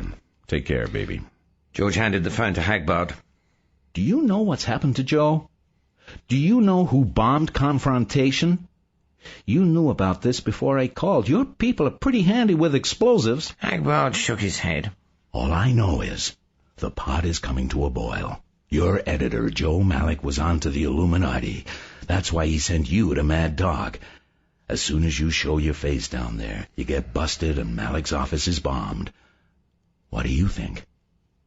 I think that what you've been telling me is the truth, or a version of it. I don't know whether to trust you completely, but I've got my sign. If the Bavarian Illuminati don't exist, something does. So then, where do we go from here? Hagbard smiled. Spoken like a true homo neophilus, George. Welcome to the tribe. We want to recruit you because you're so gullible. That is, gullible in the right way. You're skeptical about conventional wisdom but attracted to unorthodox ideas, an unfailing mark of a homo neophilus. The human race is not divided into the irrational and the rational, as some idealists think. All humans are irrational. But there are two different kinds of irrationality. Those who love old ideas and hate and fear new ones, and those who despise old ideas and joyfully embrace new ones. Homo neophobus and Homo neophilus. Neophobus is the original human stock, the stock that hardly changed at all for the first 4 million years of human history. Neophilus is the creative mutation that has been popping up at regular intervals during the past 1,000,000 years, giving the race little forward pushes, the kind you give a wheel to make it spin faster and faster. Neophilus makes a lot of mistakes, but he or she moves. They live life the way it should be lived. 99% mistakes and 1% viable mutations. Everyone in my organization is neophilus, George. That's why we're so far ahead of the rest of the human race. Concentrated neophilus influences without any neophobe dilution. We make 1,000,000 mistakes, but we move so fast that none of them catch up with us. Before you get any deeper, George, I'd like you to become one of us. Which means what? Become a legionnaire in the Legion of Dynamic Discord. George laughed. Oh, that sounds like a gas. But it's hard to believe that an organization with an absurd name like that could build anything as serious as this submarine or work for such a serious end as foiling the ancient illuminated seers of Bavaria. Hagbard shook his head. What's serious about a yellow submarine? It's right out of a rock song. And everybody knows people who worry about the Bavarian Illuminati are crackpots. Will you join the Legion in whatever spirit you choose? Certainly, said George promptly. Hagbard clapped him on the back. You're our type, all right. Good. Back through the door you came then. Turn right, and through the golden door. Is there someone lifting a lamp beside it? There are no honest men on this voyage. Get along with you now. Hagbard's full lips curled in a leer. You're in for a treat. Every perversion. Smiling Jim screamed. Men having sex with men. Women having sex with women. Obscene desecrations of religious articles for deviant purposes. Even men and women having sex with animals. Why, friends, the only thing they haven't got around to yet is people copulating with fruits and vegetables, and I guess that'll be next. Some degenerate getting his kicks with an apple. The audience laughed at the wit. You've gotta run very fast to catch up with the sun. That's the way it is when you're lost out here, the old woman said, stressing the last 5 words in a kind of childish sing-song. The woods were incredibly thick and dark, but Barney Muldoon stumbled after her. It's getting darker and darker, she said darkly, but always dark when you're lost out here. Why do we have to catch the sun? Barney asked, perplexed. In search of more light, she cackled gleefully. You always need more light when you're lost out here. Behind the golden door stood the lovely black receptionist. She had changed into a short red leather skirt that left all of her long legs in view. Her hands rested lightly on her white plastic belt. Hi, Stella, said George. Is that your name? Is it really Stella Maris? Sure. No honest men on this voyage is right. Hagbard was talking to me telepathically. He told me your name. I told you my name when you boarded the sub. You must have forgotten. You've been through a lot. And sad to say, you'll be going through a lot more. I must ask you to remove your clothing. Just shed it on the floor, please. George unhesitatingly did as he was told. Total or partial nudity was required in lots of initiation rituals, but a twinge of anxiety ran through him. He was trusting these people simply because they hadn't done anything to him yet, but there was really no telling what kind of freaks they might be, what kind of ritual torture or murder they might involve him in. Such fears were part of initiation rituals too. Stella was grinning at him, eyebrows raised as he dropped his shorts. He understood the meaning of the grin, and he felt the blood rush hot as a blush to his penis, which grew thicker and heavier in an instant. Being aware that he was standing nude with the start of an erection in front of this beautiful and desirable woman who was enjoying the spectacle made him swell and harden still more.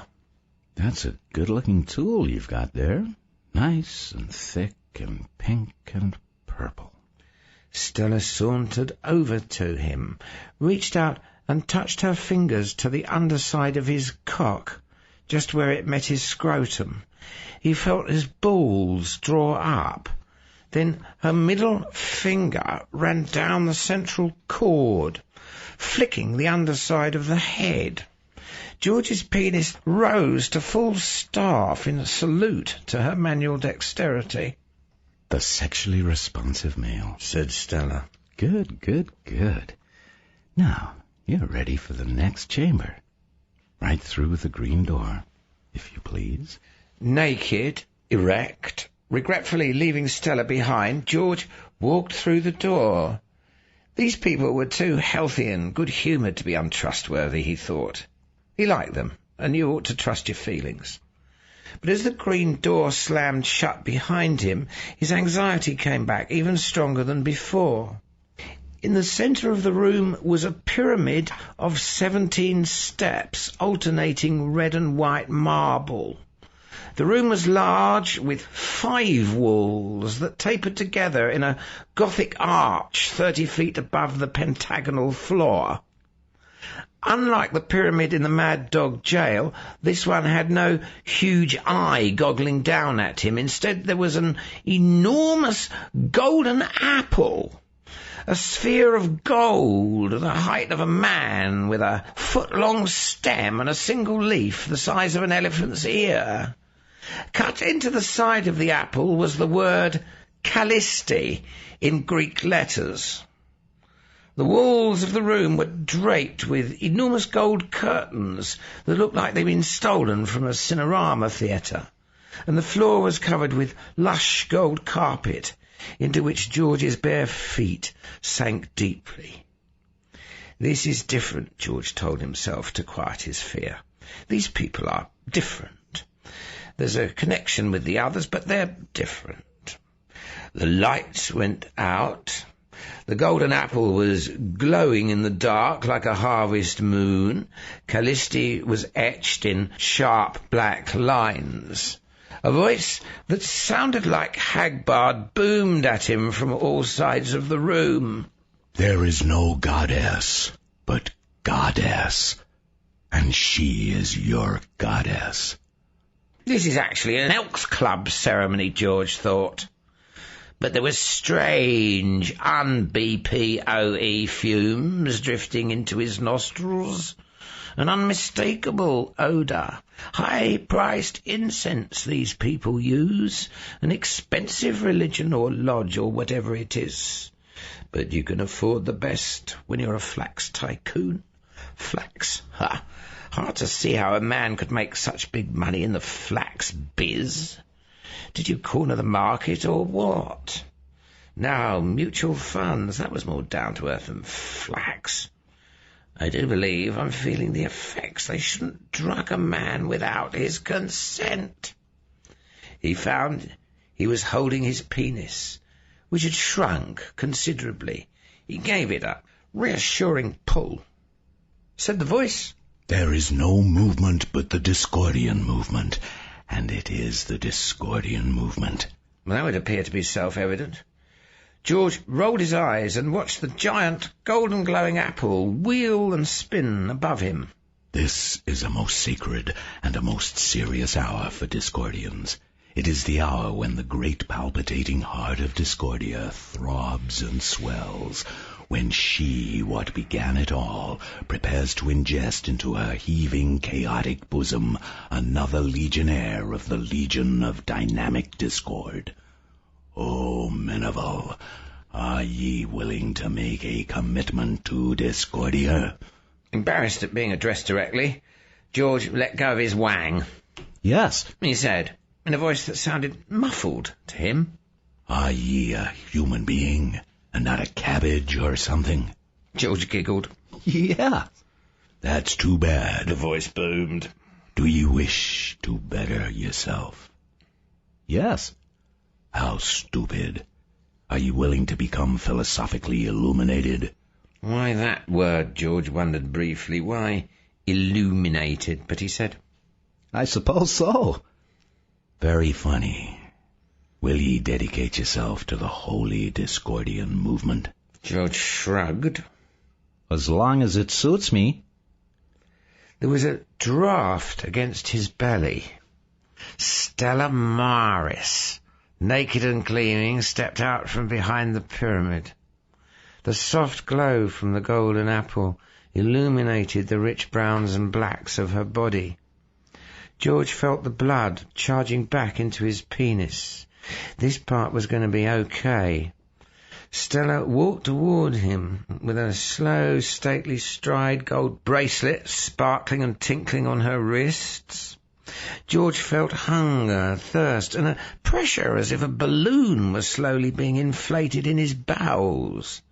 His cock rose, heartbeat by heartbeat. The muscles in his buttocks and thighs tightened, relaxed, and tightened again.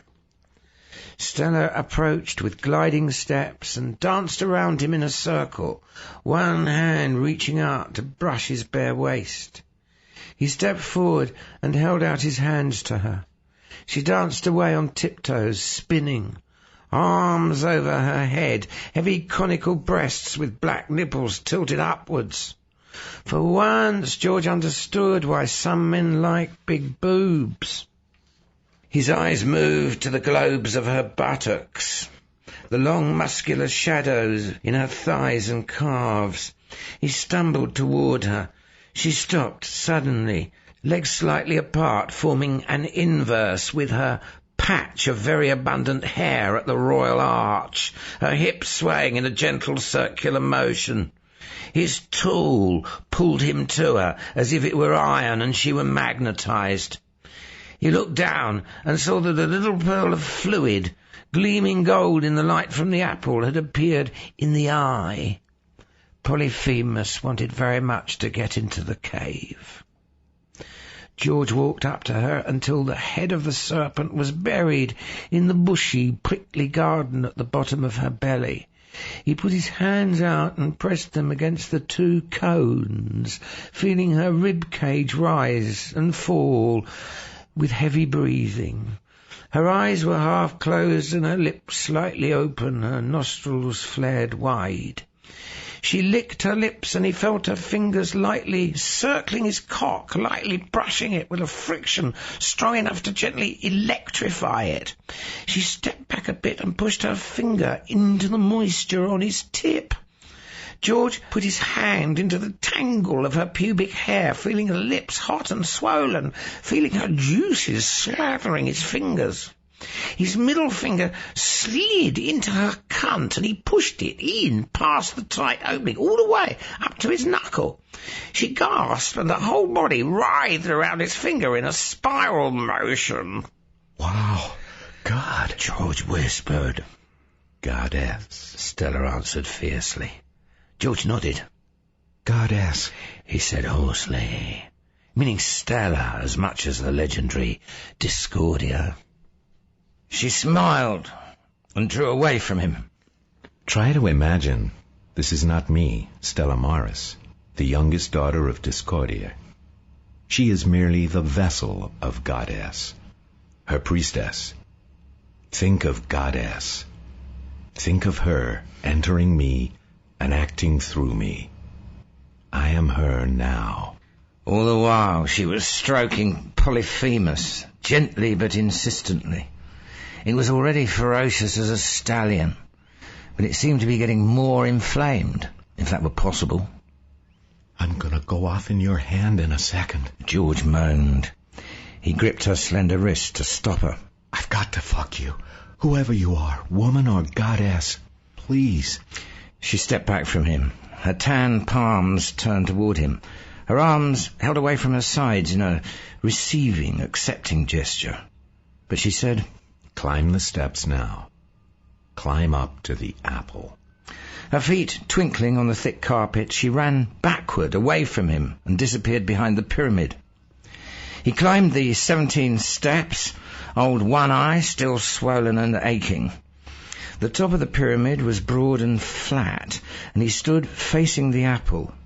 He put a hand out and touched it, expecting cold metal, surprised when the softly glowing texture felt warm as a human body to his touch. About half a foot below the level of his waist, he saw a dark, elliptical opening in the side of the apple, and a sinister suspicion formed in his mind. You've got it, George. said the booming voice that presided over his initiation. Now you're supposed to plant your seeds in the apple. Go to it, George. Give yourself to Goddess. Shit, man, George thought. What a silly idea.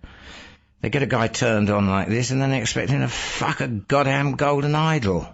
He had a good mind to turn his back on the apple, sit down on the top step of the pyramid and jack off to show them what he thought of them. George, would we let you down? It's nice there in the apple. Come on, stick it in. Hurry up. I am so gullible, thought George. But a hole is a hole. It's all friction. He stepped up to the apple and gingerly placed the tip of his cock in the elliptical opening, half expecting to be sucked in by some mechanical force, half fearing it would be chopped off by a miniature guillotine. But there was nothing. His cock didn't even touch the edges of the hole. He took another small step and put it halfway in. Still nothing. Then something warm and wet and hairy squirmed up against the tip of his cock, and whatever it was, he felt it give as he reflexively pushed forward. He pushed some more, and it pushed back, and he slid into it. A cunt, by all the high-hidden gods! A cunt! And by the feel, it was almost surely Stella's. George exhaled a deep sigh, planted his hands on the smooth surface of the apple to support himself, and began thrusting. The pumping from inside the apple was as fierce. The metal was warm against his thighs and belly. Suddenly the pelvis inside slammed up against the hole, and a hollow scream resounded from the inside of the apple. The echo effect made it seem to hang in the air, containing all the agony, spasm, itch, twitch, moon madness, horror, and ecstasy of life from the ocean's birth to now. George's prick was stretched like the skin of a balloon about to burst. His lips drew back from his teeth. The delicious electricity of orgasm was building in his groin, in the deepest roots of his penis, in his quick. He was coming. He cried out as he fired his seed into the unseen cunt, into the apple, into Goddess, into eternity. There was a crash above. George's eyes opened. A nude male body at the end of a rope came hurtling at him from the vaulted ceiling. It jerked to a stop with a horrible crack, its feet quivering above the stem of the apple. Even as the leaps of ejaculation still racked George's body, the penis over his head lifted and spurted thick white gobbets of cum, like tiny doves, arcing out over George's uplifted, horrified head to fall somewhere on the side of the pyramid. George stared at the face, canted to one side, the neck broken, a hangman's knot behind the ear. It was his own face. George went ape. He pulled his penis out of the apple and nearly fell backwards down the stairs. He ran down the 17 steps and looked back. The dead figure was still hanging through a trap in the ceiling, directly above the apple. The penis had subsided. The body slowly rotated. Enormous laughter boomed out in the room, sounding very much like Hagbard Chalene. Our sympathies, said the voice. You are now a legionnaire in the Legion of Dynamic Discord. The hanging figure vanished soundlessly. There was no trapdoor in the ceiling. A colossal orchestra somewhere began to play Pomp and Circumstance. Stella Maris came round from the back of the pyramid again, this time clothed from head to foot in a simple white robe. Her eyes shone. She was carrying a silver tray with a steaming hot towel on it. She put the tray on the floor, knelt, and wrapped George's relaxing dick in the towel. They felt delicious. You were beautiful, she whispered. Yeah, but wow. George looked up at the pyramid. The golden apple gleamed cheerfully. Get up off the floor, he said. You're embarrassing me. She stood up, smiling at him, the broad grin of a woman whose lover has thoroughly satisfied her. I'm glad you liked it, said George, his wildly disparate emotions gradually coalescing as anger. What was the idea of that last little gag? To turn me off permanently on sex? Stella laughed. George, admit it. Nothing could turn you off sex, right? So don't be such a bad sport. Bad sport? That sick trick is your idea of sport? What a goddamn rotten, dirty motherfucking thing to do to a man! Motherfucking? No. That's for when we ordain deacons. George shook his head angrily. She absolutely refused to be shamed. He was speechless. If you have any complaints, sweet man, take them to Episcopos Hagbard Chelene of the Leif Erikson Cabal, said Stella. She turned and started walking back toward the pyramid. He's waiting for you, back the way you came. And there's a change of clothes in the next room. Wait a minute, George called after her. What the blazes does Callisti mean? She was gone. In the anteroom of the initiation chamber, he found a green tunic and tight black trousers draped over a costumer. He didn't want to put them on. It was probably some sort of uniform of this idiotic cult, and he wanted no part of it. But there weren't any other clothes. There was also a beautiful pair of black boots. Everything fit perfectly and comfortably. There was a full-length mirror on the wall, and he looked at himself and grudgingly admitted that the outfit was a gas. A tiny golden apple glinted on the left side of his chest. The only thing was that his hair needed washing. It was getting stringy. Through 2 more doors, and he was facing Hagbard. You didn't like our little ceremony? Said Hagbard with exaggerated sympathy. That's too bad. I was so proud of it, especially the parts I lifted from William Burroughs and the Marquis de Sade. It's sick, said George. And putting the woman inside the apple so I couldn't have any kind of personal sex with her? So I had to use her as a receptacle, as an object? You made it pornographic, and sadistic pornography at that. Did, George, said Hagbard. Thou art that. If there were no death, there would be no sex. If there were no sex, there would be no death. And without sex, there would be no evolution toward intelligence, no human race. Therefore, death is necessary. Death is the price of orgasm. Only one being on all this planet is sexless, intelligent, and immortal. While you were pumping your seeds into the symbol of life, I showed you orgasm and death in one image and brought it home to you. And you'll never forget it. It was a trip, George. Wasn't it a trip? George nodded reluctantly. It was a trip. And you know, in your bones, a little more about life than you did before, right, George? Yes. Well then, thank you for joining the Legion of Dynamic Discord. You're welcome. Hagbard beckoned George to the edge of the boat-shaped balcony. He pointed down. Far below, in the blue-green medium through which they seemed to be flying, George could see rolling lands, hills, winding riverbeds, and then broken buildings. George gasped. Pyramids rose up below, as high as the hills. This is one of the great port cities, Hagbard said. Galleys from the Americas plied their trade to and from this harbor for 1,000 years. How long ago? 10,000 years, said Hagbard. This was one of the last cities to go. Of course, their civilization had declined quite a bit by then. Meanwhile, we've got a problem. The Illuminati are here already. A large, undulating blue-grey shape appeared ahead of them, swam toward them, whirled and matched their speed so it seemed to drift alongside. George felt another momentary leap of fright. Was this another of Hagbard's tricks? What is that fish? How does it keep up with us? George asked. It's a porpoise, not a fish, a mammal, and they can swim a lot faster than submarines can sail underwater. We can keep up with them, though. They form a film around their bodies that enables them to slide through the water without setting up any turbulence. I learned from them how to do it, and I applied it to this sub. We can cross the Atlantic underwater in less than a day. A voice spoke from the control panel. Better go transparent.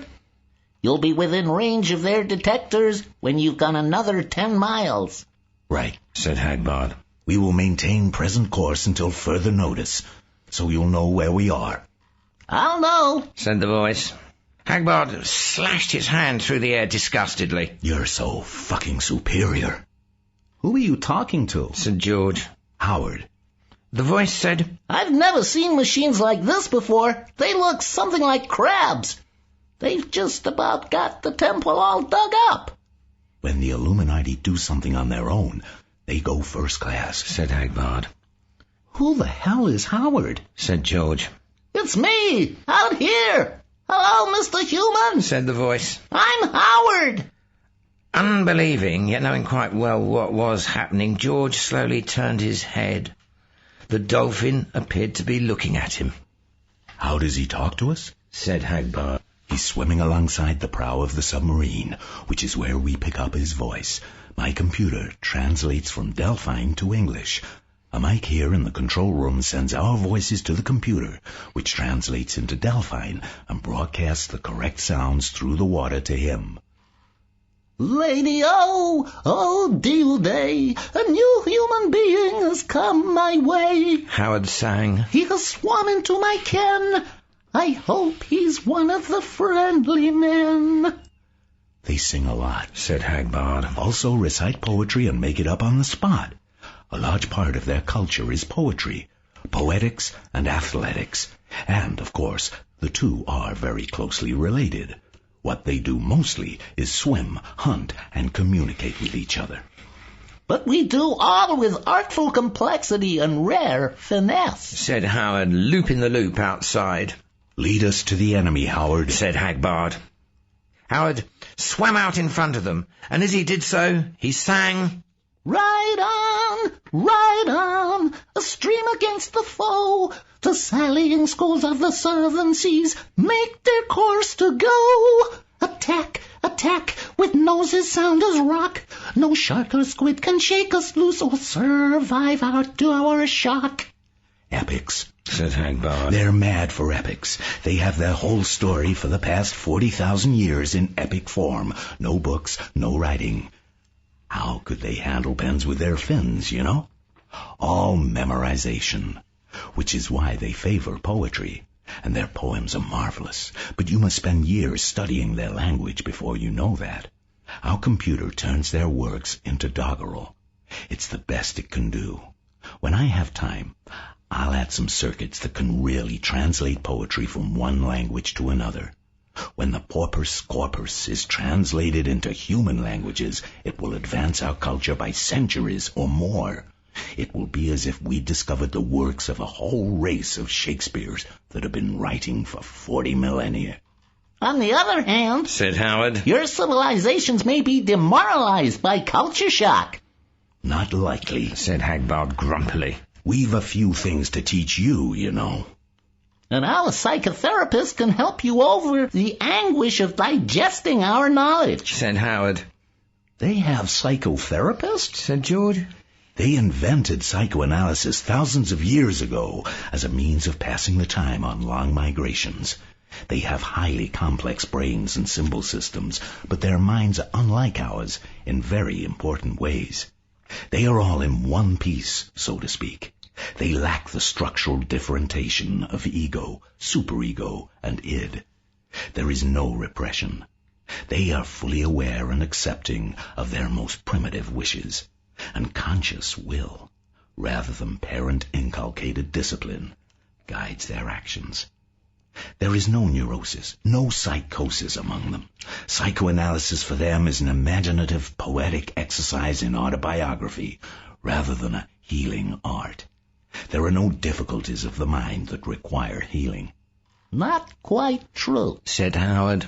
There was a school of thought about 20,000 years ago that envied humans. They were called the original sinners because they were like the first parents of your human race who, according to some of your legends, envied the gods and suffered for it. They taught the humans were superior because they could do many more things than dolphins, but they despaired and most ended up by committing suicide. They were the only neurotics in the long history of porpoises. Our philosophers mostly hold on that we live in beauty all the days of our lives as no human does. Our culture is simply what you might call a commentary on our natural surroundings, whereas human culture is at war with nature. If any race is afflicted, it is yours. You can do much, and what you can do, you must do. And, speaking of war, the enemy lies ahead. In the distance, George could make out what appeared to be a mighty city rising on hills surrounding a deep depression, which must have been a harbour when Atlantis was on the surface. The buildings marched on and on as far as the eye could see.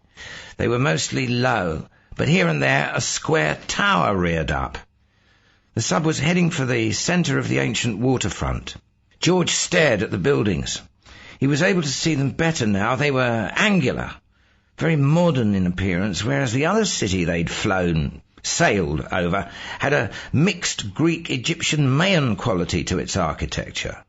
Here there were no pyramids, but the tops of many of the structures were broken off, and many others were heaps of rubble. Still, it was remarkable that a city which had sunk so many thousands of feet to the bottom of the ocean in the course of what must have been an enormous earthquake should be this well preserved. The buildings must be incredibly durable. If New York went through a catastrophe like that, there'd be nothing left of its glass and alloy skyscrapers. There was one pyramid. It was much smaller than the towers around it. It gleamed a dull yellow. Despite its lack of height, it seemed to dominate the harbour skyline like a squat, powerful chieftain in the centre of a circle of tall, slender warriors. There was movement around its base. "This is the city of Paeos, in the region of Poseidon," said Hagbard, "and it was great in Atlantis for 1,000 years after the hour of the Dragon Star. It reminds me of Byzantium, which was a great city for 1,000 years after the fall of Rome, and that pyramid is the Temple of Tethys, a goddess of the ocean sea. It was seafaring that made Paeos great. I have a soft spot in my heart for those people." Crawling around the base of the temple were strange sea creatures that looked like giant spiders. Lights flashed from their heads and glinted on the sides of the temple. As the submarine swept closer, George could see that the spiders were machines, each with a body the size of a tank. They appeared to be excavating deep trenches around the base of the pyramid. "Wonder where they had those built," muttered Hagbard. "Hard to keep innovations like that a secret." As he spoke, the spiders stopped whatever work they were doing around the pyramid. There was no motion among them at all for a moment. Then one of them rose up from the sea bottom, followed by another and another. They formed quickly into a V shape and started toward the submarine like a pair of arms outstretched to seize it. They picked up speed as they came. "They've detected us," Hagbard growled. "They weren't supposed to, but they have. It never pays to underestimate the Illuminati. All right, George, button up your asshole. We're in for a fight." At that moment, but exactly 2 hours earlier on the clock, Rebecca Goodman awoke from a dream about Saul and a Playboy bunny and something sinister. The phone was ringing. Was there a pyramid in the dream? She tried to remember something like that, and she reached groggily past the mermaid statue and held the receiver to her ear. "Yes?" she said cautiously. "Put your hand on your pussy and listen," said august personage. "I'd like to lift your dress and—" Rebecca hung up. She suddenly remembered the hit when the needle went in and all those wasted years. Saul had saved her from that, and now Saul was gone, and strange voices on the phone talked of sex, the way addicts talked of junk. In the beginning of all things was Mamu, the spirit of pure chaos. In the beginning was the Word, and it was written by a baboon. Rebecca Goodman, 25 years old, started to cry. If he's dead, she thought, these years have been wasted too. Learning to love. Learning that sex was more than another kind of junk. Learning that tenderness was more than a word in the dictionary. That it was just what D.H. Lawrence said. Not an embellishment on sex, but the centre of the act. Learning what that poor guy on the phone could never guess. As most people in this crazy country never guessed it. and then losing it to an aimless bullet fired from a blind gun somewhere.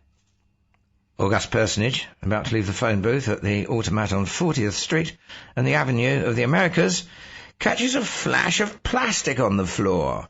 Bending, he picks up a pornographic tarot card. He quickly shoves it into a pocket to be examined at leisure later. It was the 5 of Pentacles.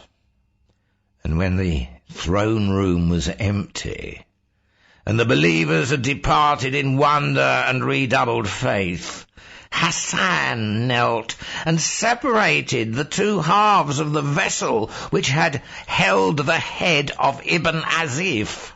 Very convincing screams, he commented, slipping the trapdoor beneath the plate, and Ibn Azif climbed out, grinning at his own performance. His neck was thick, bull-like, undamaged, and quite solid.